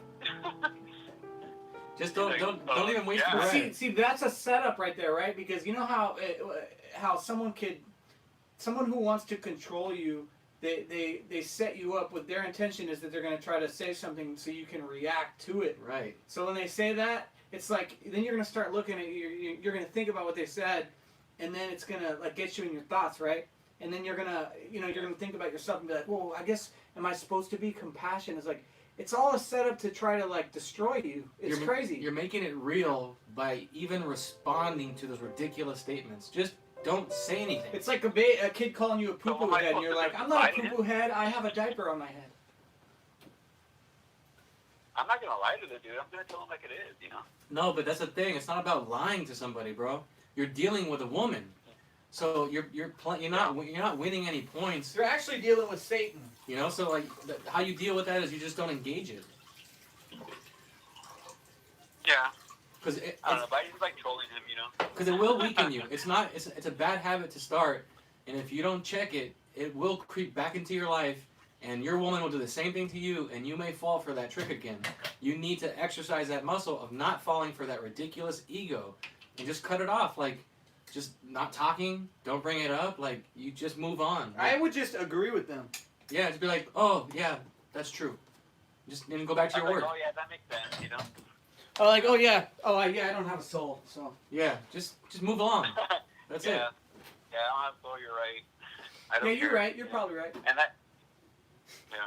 Anyway, that's all I wanted to say. I just wanted to get a different insight to my truth, whatever that may be. So. Amazing. Thank you for sharing your Mexican truth.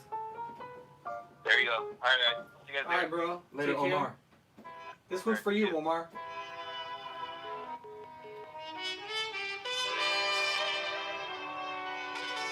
Ladies and gentlemen, a little track I made. It goes like this.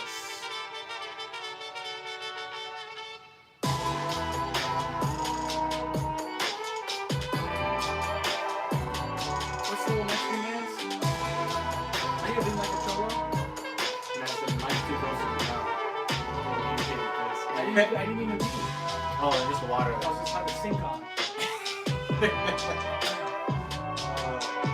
That's a good mic, by the way. Consider it. iPhone 11. Great microphone. It could pick up so much sound. But I wasn't peeing. I went to the sink, my friend. But I'm glad that you're listening and Good ear. you're aware of what you're hearing. Just not quite aware enough. Oh my God. Oh my God, this black is woke. Woke. Oh my God, this black is woke. Woke. Yeah. Bubba Smollett. What's up, Epstein's ghost? Fuck. So, if anyone else wants to call in, I think we're getting close to the cutoff time. Get close to the cutoff time over here. If a woman wants to call in, which could also be a beta male. We got Kira, Mrs. Beta Kira, Mrs. Beta Warrior. If you got the nuts, call in. I saw Black Victoria in the chat. If you're a beta male, you are technically a woman, but that doesn't count. We want to hear from an actual physical woman. So if there's any women, Slang Insider, it's always good to balance it out and hear your side of the things. So 818-308-555. That looks really cool. And then, It's Oh, and don't forget what July is. It's okay to be white. It's okay to be white. It's not okay to be late. It's not okay that your mom's so full of hate. It's not your fault you were raised by a deadbeat dad that All the white walked people. away. So what we like cats, so what we like rap. It's not appropriation, it's just appreciation. It's okay to be wrong, it's okay to be right, it's okay to be black. And it's okay to be, okay to be, okay to be. It's okay to be, you were made to be white. amazing. Is this Lucas? Do I look like a Lucas? I'm just asking. I can't see you, Yeah. but I can hear you. Who this be? It's Who Annette. that? Annette. What's going on? Annette. Annette. Hey, I just wanted to Hey. let Trevor know that I got his album, Oh, no way! Thank you. and That's- yeah, That's the perfect birthday present you can give. I really like it. Which And album did you Talking get? about that, oh, the Trevor is dead, I think. Oh, nice. Trevor Wesley. Yeah, Yeah. I appreciate that. Thank you for checking it out. So I send the song on YouTube to my friends and my my family or whoever I appreciate is that. treated bad at one point. Nice. It's a really good song. I Thanks. blasted it. Amazing. So how's your week so far? How you doing? We're doing good so far. I mean, we're not into all the chaos happening out there, but I'm hearing about it, and it doesn't really hit me because I'm not there, so I don't know. Do you think that do you think white people owe black and brown people anything? Oh man, I think I really don't look at that because I was born and raised in LA, so I've been around. But do you a think lot of that, do everything. you think they owe them anything? The answer would be no, because I mean it's a flat no, but I mean I don't have no reasoning behind it. It's just why would we owe anybody anything? Exactly. Right? Nobody owes nobody anything in life. Nobody knows nobody nothing. Forgive our debtors. That's why I'm not paying my bills. It's like I don't owe it. those people that get upset and they're like, I deserve respect. It's like, no, you don't actually, because respect is earned, and it's a privilege to be respected, and you don't just get respect. Yeah, and talking about that, I had to learn a real hard lesson in my female days. I had to learn how to respect myself for sure, because that's where it starts. Once you respect yourself, you start to love yourself, you start taking care of yourself, and that now you can return that, that love and respect to others. But it first starts with you. That was like the hardest lesson I had to learn. Yeah, and I relate to that a lot, because swapping respect with understanding, like the more I understand myself, the more I understand other people. Like in going back into your childhood and your parents and realizing that when you were born, you had a spirit, and then that spirit was destroyed by your parents and the world and imposed a false identity onto us. And so then like our ego was created, and then going in and understanding myself and how that happened, like now that like I don't hate anybody, I just understand people because it's not them, it's that spirit they're operating through, Definitely. I mean, if you look at it in the natural realm, it's you do get affected by. I mean, once that protection and that the security is taken away, because now you're like left to fend for yourself in some cases, then you start. Well, for me, for sure, I can only speak for myself, but I had to, which I didn't know, but when my parents divorced and I mean, I literally went on survival mode, which I really didn't know at the time. But now you don't have that comfort of a family and that foundation, that security, that love. Which you don't have a net to catch you. Well, yeah, me growing up, I had to learn a lot of. Because even though somebody would tell me, hey, don't do this, it's bad, that's the first thing you're gonna go after. What's bad, right? So then once you start, if you didn't survive all that, whatever you got yourself into, it could be gangs, it could be drugs, it could be whatever. You're pacifying, the reality with and stuff. So if you survive that, then I forgot my point I was going to make, but I mean, that's what I was going to say. I had to learn, the choices you make, there are consequences, obviously, but we don't know it at the time. We're just like, whatever, the mindset of like, I could do whatever the heck I want, whatever. But really, you're messing yourself up with the decisions you make on your, because you're on your own, like all big and bad or whatever. But the thing with me is I had to learn do all those things, and suffer royalty. I have to suffer a lot because of the choices I made, and but I learned from it. But the thing is, why do we have to go through that when we if we were just obedient and because I guess when we're kids, especially mothers, they want to protect and shelter them, so they tell them things, don't do this, don't do that, and they kind of like overbearing to where you don't get to have any actual experiences where for yourself.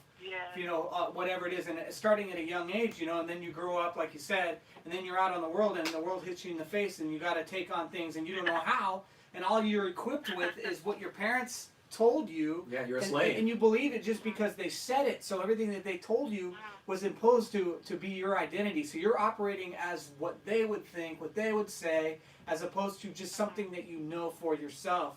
And that's what I realized too in my life. It's like we I might had not it from have a young good age. examples, I knew. and we're just out for validation. I guess I'm like I was looking for, hey, you're missing something. There's a void, right? Yeah. So, but needless to say, I survived, and I was able to recover from it. But like I said, I had to go. Even when I had children, I was still going through that, like that.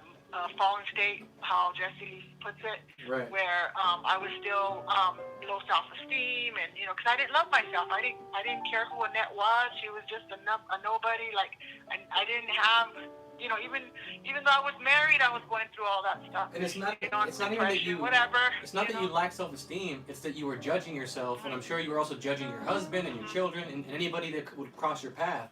And so that judgment, a woman turns on herself. The sad thing too, what I learned is, as we treat strangers better with respect and honor, But that's only because that's only because our own family, our own children. That's the state of mind that I was in, and I was like, why did I ever do that? That's bad. I mean, our family is important. That's only because out of fear, like you meet somebody as a stranger, and you just care about what you look like and what they think of you. Exactly, perception. So you're projecting onto them. Like if you're a judgmental person, you're gonna want other people to judge you properly. So you're going to put on the best face, and then the people that you actually love, you'll end up treating like crap, or you think that you love from that emotional place. It's like a girl who's dating. When a girl's dating a guy, almost all girls suffer from that ego. So they try to people please, and they laugh at every joke.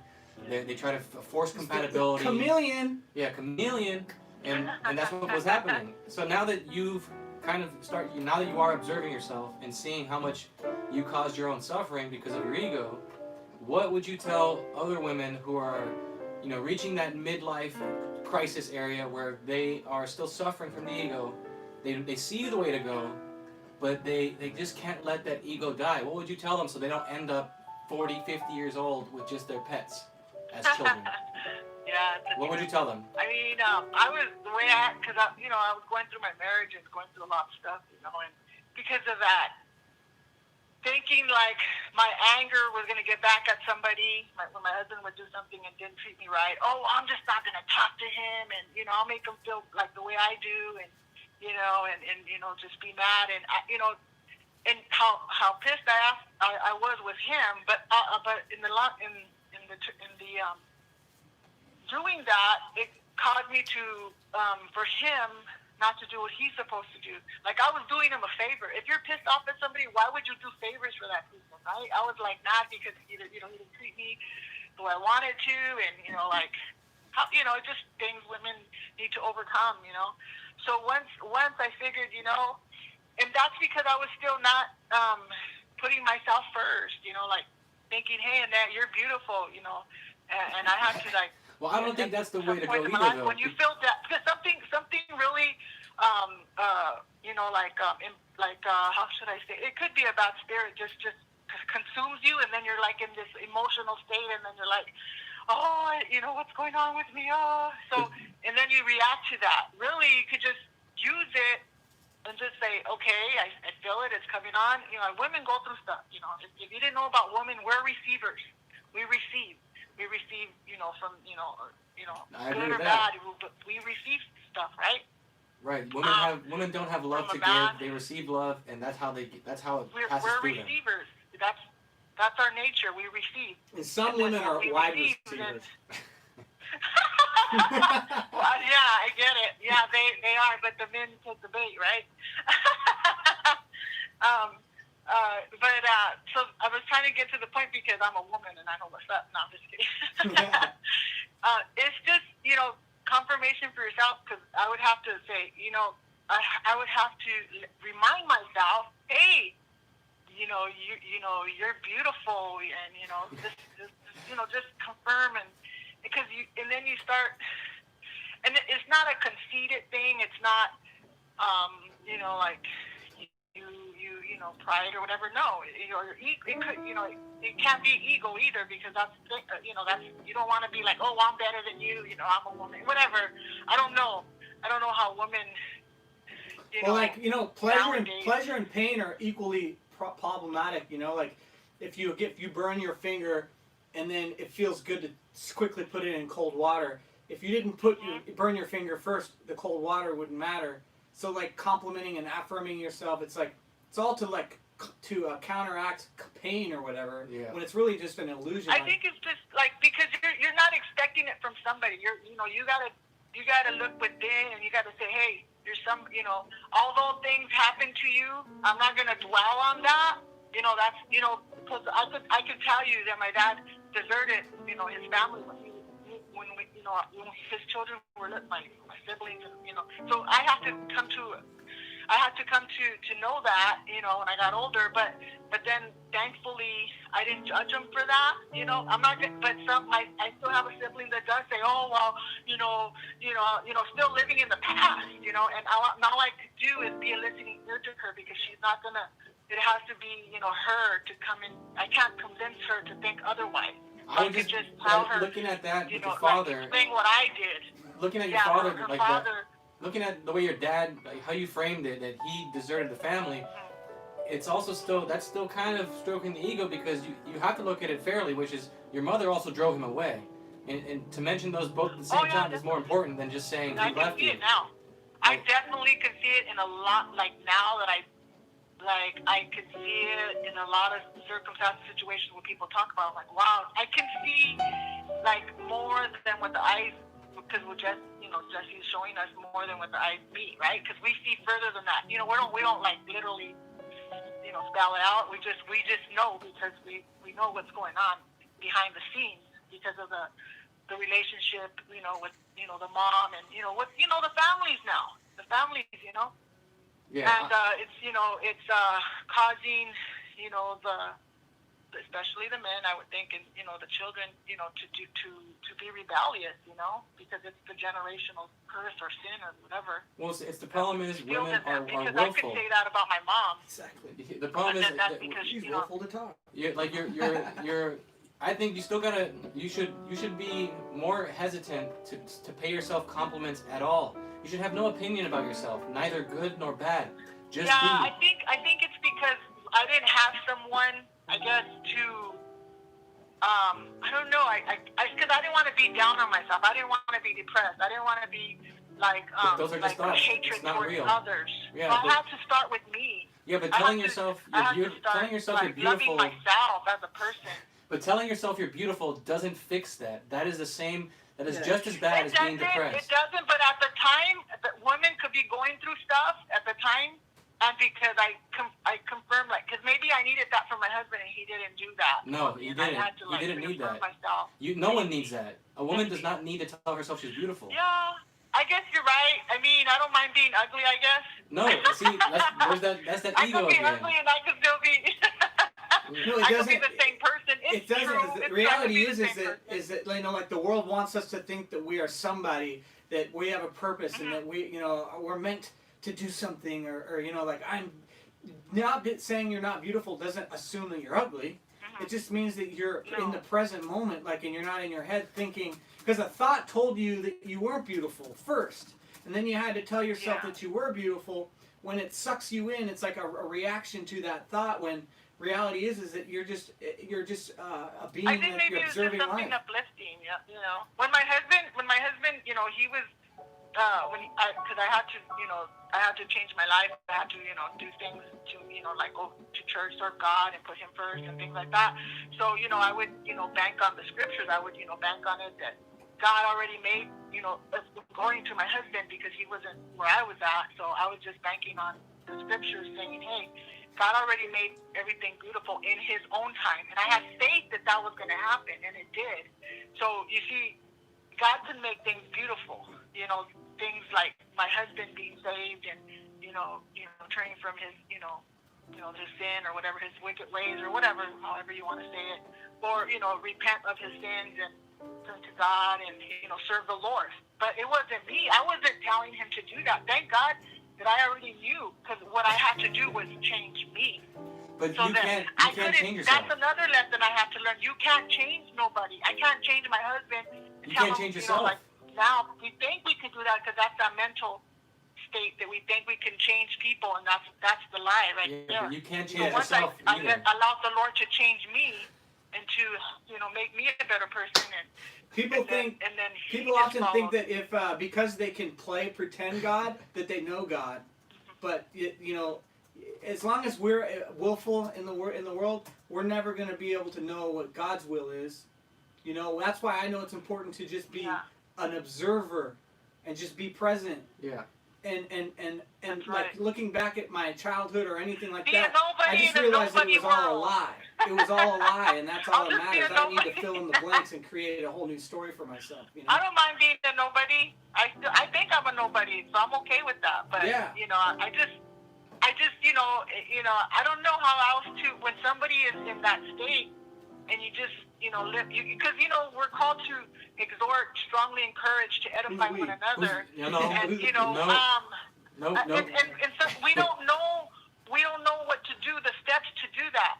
And I'm just sharing what helped me, because I was in that phone, like really deep into like whatever that mess I was. Now I don't have to say I'm beautiful, right? Because that ain't where I'm at. But just getting to where I had to go, and then I was introduced to Jesse, and how God just made things more Well, aware on of that what's going on that on. issue, for going forward, I would say that's That's not something I would advise any woman to do. Telling yourself Okay. affirmations does not make you better. Okay. You cannot change yourself. Yeah. A woman suffers from ego. So the only way for her to overcome is to stop thinking that she could do anything and that she has the power to do even change herself or tell herself she's beautiful and that's going to counteract the depression. She just needs to stop, say less, do less, be still. A woman has a hard time sitting still. Even in her mind races. Yeah. That's what it's just. Yeah, we don't have to let whatever enters our mind stay there. It's just visiting, and then Yeah, you stay in the space between your thoughts, your emotions, and your yourself. You know, it's like the light. You're the light looking down that's seeing those things, and so you're a witness to seeing when the thoughts are telling you things, and all you have to do is see it, and just by seeing it, not reacting, not moving from it, not you see it, and then that's how God changes things because you just see it and acknowledge it without reacting or trying to. So you wouldn't date a woman like who takes care of herself because we shouldn't make ourselves look nice and not that she's not going to be clean, right? If she cares about her looks that much and tells herself she's beautiful, no. Because then she's going to be a devil. Vanity? She's going to be a But devil. I wasn't talking vanity. I was just trying to uplift, just be a little bit up, not just to get a little bit cheerful. No, but it's still I ego. guess. You're still holding know. on to ego, and any woman who cares that much about her looks, even has a thought about her looks, is egotistical, and that's the devil. But the reality is that you know what looks good and what doesn't look good, and you just go with what you don't overthink it too much. Like I know that when I get dressed, I know, or I buy clothes or whatever it is, I look at it, I go, oh, I like that, and then I get it, and that's it. I'm not trying to look at myself in the mirror too long. When you put your pants on, does it make your butt look big? I don't know. A woman should be modest. A woman needs to say less. She needs to say less. These days, the problem is women say too much. They do too much. They need to do a lot less and say a lot less. And it sounds harsh, but it's the truth. I was just talking about a woman that's in that ego state. Like, what can she do to because we can't. I mean, we can say all these things, but that's not going to help the person because they need to help overcome. And there's no one there to, like I said, uplift them and, That's why they need a I don't father. know. But I can't do that. Like, I can't even do that for my own sister, right? Because she's still stuck in the past, and I can't. I could just be a good listener, and she could just, You couldn't do it for yourself, and you couldn't do it for your daughter because you guys were working from the ego, and that's why Jesse always brings up the fact that when you start off being a quote unquote Christian who's hard on the verses in the scripture, you end up digging yourself into a bigger hole than somebody who doesn't know the Bible because you guys run from intellect. Yeah. And you have to be very careful, which is why my advice is for intellectual people, say a lot less. Yeah. Don't say so much because if you can't say it in a couple words, And you also don't know. saying it in your head. Like you notice sometimes you have conversations with yourself and you have a thought and then you're like, yeah, that's true, or whatever it is, like that's still talking, and not just being still and observing the world and just accepting it as it is. Then life is boring. No way. Life is boring. No. You get if you think that, then you'll just suffer. And Yeah, you're gonna keep suffering. Cause that's the thing. I'm just You thinking can know the for way, my but you're not sister living because it. I'm trying to get into her shoes and see what's going on, and I'm not gonna pretend I can help her. I'm just gonna. You can't get into anybody else's either. shoes. That's your ego. You can't be in someone else's shoes. You can barely understand your own shoes. Well, that's having empathy, right? If you put yourself in somebody else's shoes. Nope. Like I can speak on my experience. That's ego. Putting yourself in someone else's shoes means losing yourself. Yeah, it's ego. You gotta let that thing die. That's right. It's the hardest thing for a woman is to let the ego die. I need rebuking. No, you just need to be still. Just be still. That stillness is key, right. especially for a woman. Stillness means doing less, saying less. Just be still, and it should not take a whole bunch of words to say anything. Sometimes you don't say anything at all. Just practice that stillness, and you'll see how you are working from intellect. I talk too much. Only because I want Yeah, to just take. less yapping, The more way things sandwiches. are, that's how. Sometimes you gotta digress. Sometimes, when I called you the first time, I was just And I wanted to apologize for that because I was using your platform just to, like, because I want to just let it out somehow and blow some steam because, something that, which it's obvious. I mean, we don't even have to dig into it, how people are reacting to what's going on and all of the control thing, and they're buying into it, and so that's what, like, I'm just caught up in that. Like I had an argument with my coworker, and not necessarily an argument, but we had totally different views on, she was just totally weak, taking like the side of, all in the name of racism, right? Which everybody's joining in on that. Yeah, But, well, just try to be more still, because I can see it, that you still have a lot of that intellect in you, and you want to try and use your words to express things, but you use too many. And the best advice I can give you is just use less, be still, because there's a difference in knowing the way and living the way. And when you live it, you just, like I said, there's no other way to say it except be still. You should be still in your heart, still in your mind. Yeah, you're looking for excitement. That's right. Yeah, you want the ups and downs, and that's a terrible thing. You're still, and again, it's really hard for a woman. It's not. Trevor, do you concur with that? I bought your music. I danced to your song. I'm having a good time. That's so funny. It's like, hey, I did all this stuff now. You better agree with me. No. My husband says I blast your music, and That's awesome. I appreciate it. Yeah. Just be still and relax in it. It'll get better, but just focus on stillness. That is key. That's right. All right. Well, you have all the answers. No, I'm just kidding. Cool. All right. Thank you guys. Have a good night. All right. Take care. God bless. Bye. Amazing. The chat was enjoying it. A lot of lip smacking. Yakking. Well, like, I notice a lot of girls especially like to hear themselves. Yeah, it's nothing against the net. It's No, yeah, she I know she means well. It's an observation. Awesome. And we appreciate, you having the courage to call in. But, what's true is true. And like Trevor just said, women love to hear themselves talk. And it's not a put down, or it's just true. It's just a thing. But you know what that comes from is like she said that life would be boring, right? And so like that tells you, like, she's looking for excitement because there's something she's running from, right?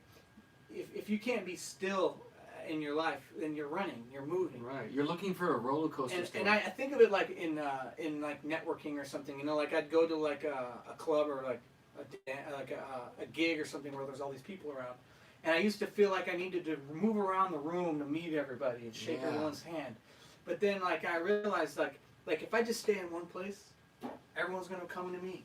Everyone's going to walk around, and I'm going to see everybody just as well, and I'm not going to waste my energy. And at the same time, me not running around and moving, people are going to notice me more because they're going to be like, who's that guy that's just been there the whole time? He's not thirsty. He's not running around to shake everyone's hand. When everyone else is moving chaotically and running off that spirit, you're still. And it's I only pointed out, he's only pointed out, not because to put her down, but it's because we've all been there. It's like it's not a good place. If you're moving, how's God gonna find you? Yeah. If you stay in one spot, you're gonna be found, and it's way easier to be seen and met. Yeah. So just learn how to be still. It is way more important than anything you could ever learn. And that's a hard thing to figure out. And like you said, I would do the same thing. I would be like her. Life was boring unless I can go club hopping or do something that gave me an adrenaline rush. My skateboarding, skydiving. I needed things. And it's not that the activity was a problem. It is the motivation, working from the wrong spirit. So you just gotta learn how to just sit still. And just kind of relax, like a rock, just sitting in the dirt, not moving. It's actually really awesome. Yeah, and it seems weird. Again, it can come off. Your ego's gonna tell you. The whisper in your ear's gonna say, "They're talking crap about you. They're saying that you talk too much." No, it's recognizing that same battle that we don't want to go back to, trying to pull you out of it. It's so rare, like these days. I can really appreciate people that can say the truth. Or even their truth, right? Whatever that means. Whatever they see as true. And if people can do that honestly without anger and discover things together in conversations, then life is so much better. Like I can appreciate people that do that because it's so rare, especially in LA. Like everybody is that chameleon where they want to try to sound good and people please and agreeable, and they're like, yeah, sure, yeah, you know. Yeah, they hide themselves. Just share what you believe is what you believe, and you shouldn't be scared of turning someone off if they're gonna judge you for it, for saying that, you know, like I think Black Lives Matter is a joke. It's a commie organization. People wouldn't say that. They might have problems with it, and they see that it's not doing anything good for society, but they don't have the nuts to tell somebody. It's a setup because saying Black Lives Matter is like assuming that they don't matter, right? So if you oppose the whole movement of Black Lives Matter, then automatically you're like, oh, so they don't matter, and like, oh, what do you stand for? And you're scared of that. So it's a setup to make people bow down and submit to it, when it's not a good organization, you know. The name sounds good. It seems like it is, but it's really pushing evil agendas. Yeah. It's not equality. It's not fair. It suggests that you know, it's like claiming, like saying Black Lives Matter. If you say anything else, like all lives matter or anything else, then that means that you're racist, that you're opposing it. When it's a setup, you know, like no one should own and claim that where you hear it and then it means this and everything else is out the window. Like, you know, saying things matter, because reality is no lives matter.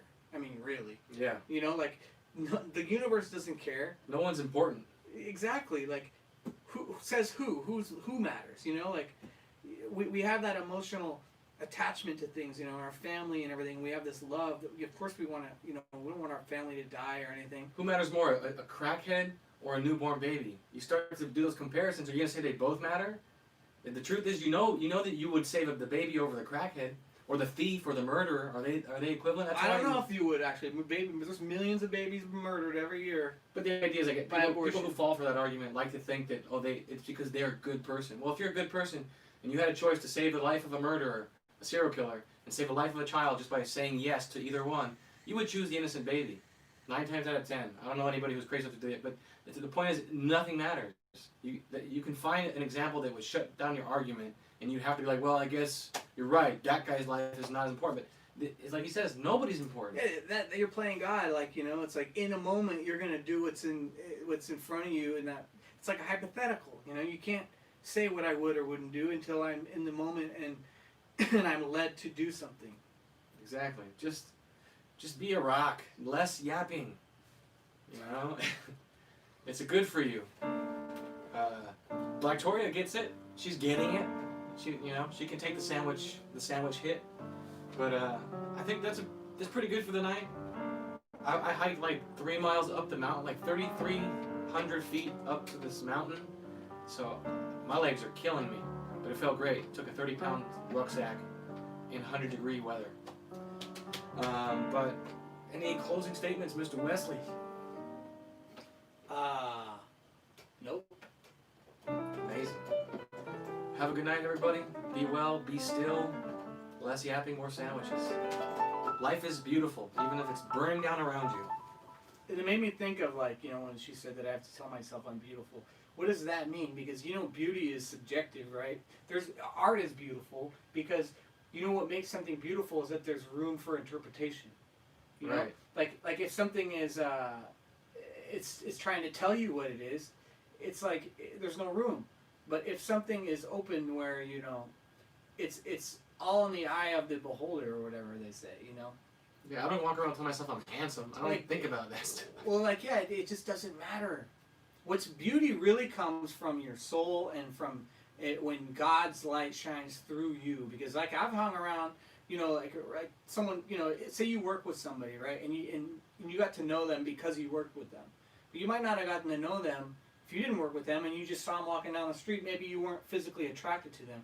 But I've met people that once I got to know them and I got to see their soul, all of a sudden, physically, they looked different. They started to, I'm like, wow, this person's really beautiful. Or a beautiful girl who has a terrible spirit, you start to get turned off by that. I don't care how sexy she is. They start to look ugly. Yeah, because you're turned off by her spirit or her anger, and I don't care how hot she is. She can be the most banging chick in the club, but if she's got a terrible spirit and she's got a huge ego, it's just a turnoff. So Don't do affirmations or vision boards. Oh yeah, girls love affirmation. Yeah, girls love, you're so beautiful as they comb their hair in the mirror. Stop all that nonsense. Cut it out. You're nobody. You don't matter. You're not pretty. You're nothing. And if you can be still and not have an opinion either way, And beautiful, saying you're ugly, not pretty doesn't mean you're ugly either. yeah, It just don't say anything. It's not important. And of course, it's like she said, getting ready or whatever, making sure you look good. You know what a perfect square looks like. You know what symmetry is. You're guided to that. So make sure you look good. That's enough. Yeah. But it's not something to dwell on where it's like so important to you. You know, like because then you start to get insecure and you will be like, oh, my boobs aren't big enough. Oh, Yeah, I need more makeup. I need this, or maybe if I should just get a facelift and get rid of these wrinkles. Yeah, let me get It's more like, shots. It becomes obsessive. Like, if you steal a piece of candy as a kid, it's a big deal as a kid. You steal that piece of candy, but then you steal another piece of candy. And each time you steal, it gets easier and easier and easier, and it's no big deal. And so the same thing is with everything else. So if you start judging yourself from a young age, it becomes easier and easier. And you look up, and you're just judging everything. And you end up looking like Joan Rivers. Or You look like a plastic cat. Caitlyn Jenner. Or Caitlyn Jenner. Just don't do it. You're beautiful. I don't want to say you're beautiful. You're fine the way you are. How you're made is how you're made. Accept it. Be clean. Groom yourself. Have some hygiene. Beyond that, don't have an opinion. Have a good night, guys. We love you. Thank you for all the callers, the support. Everybody.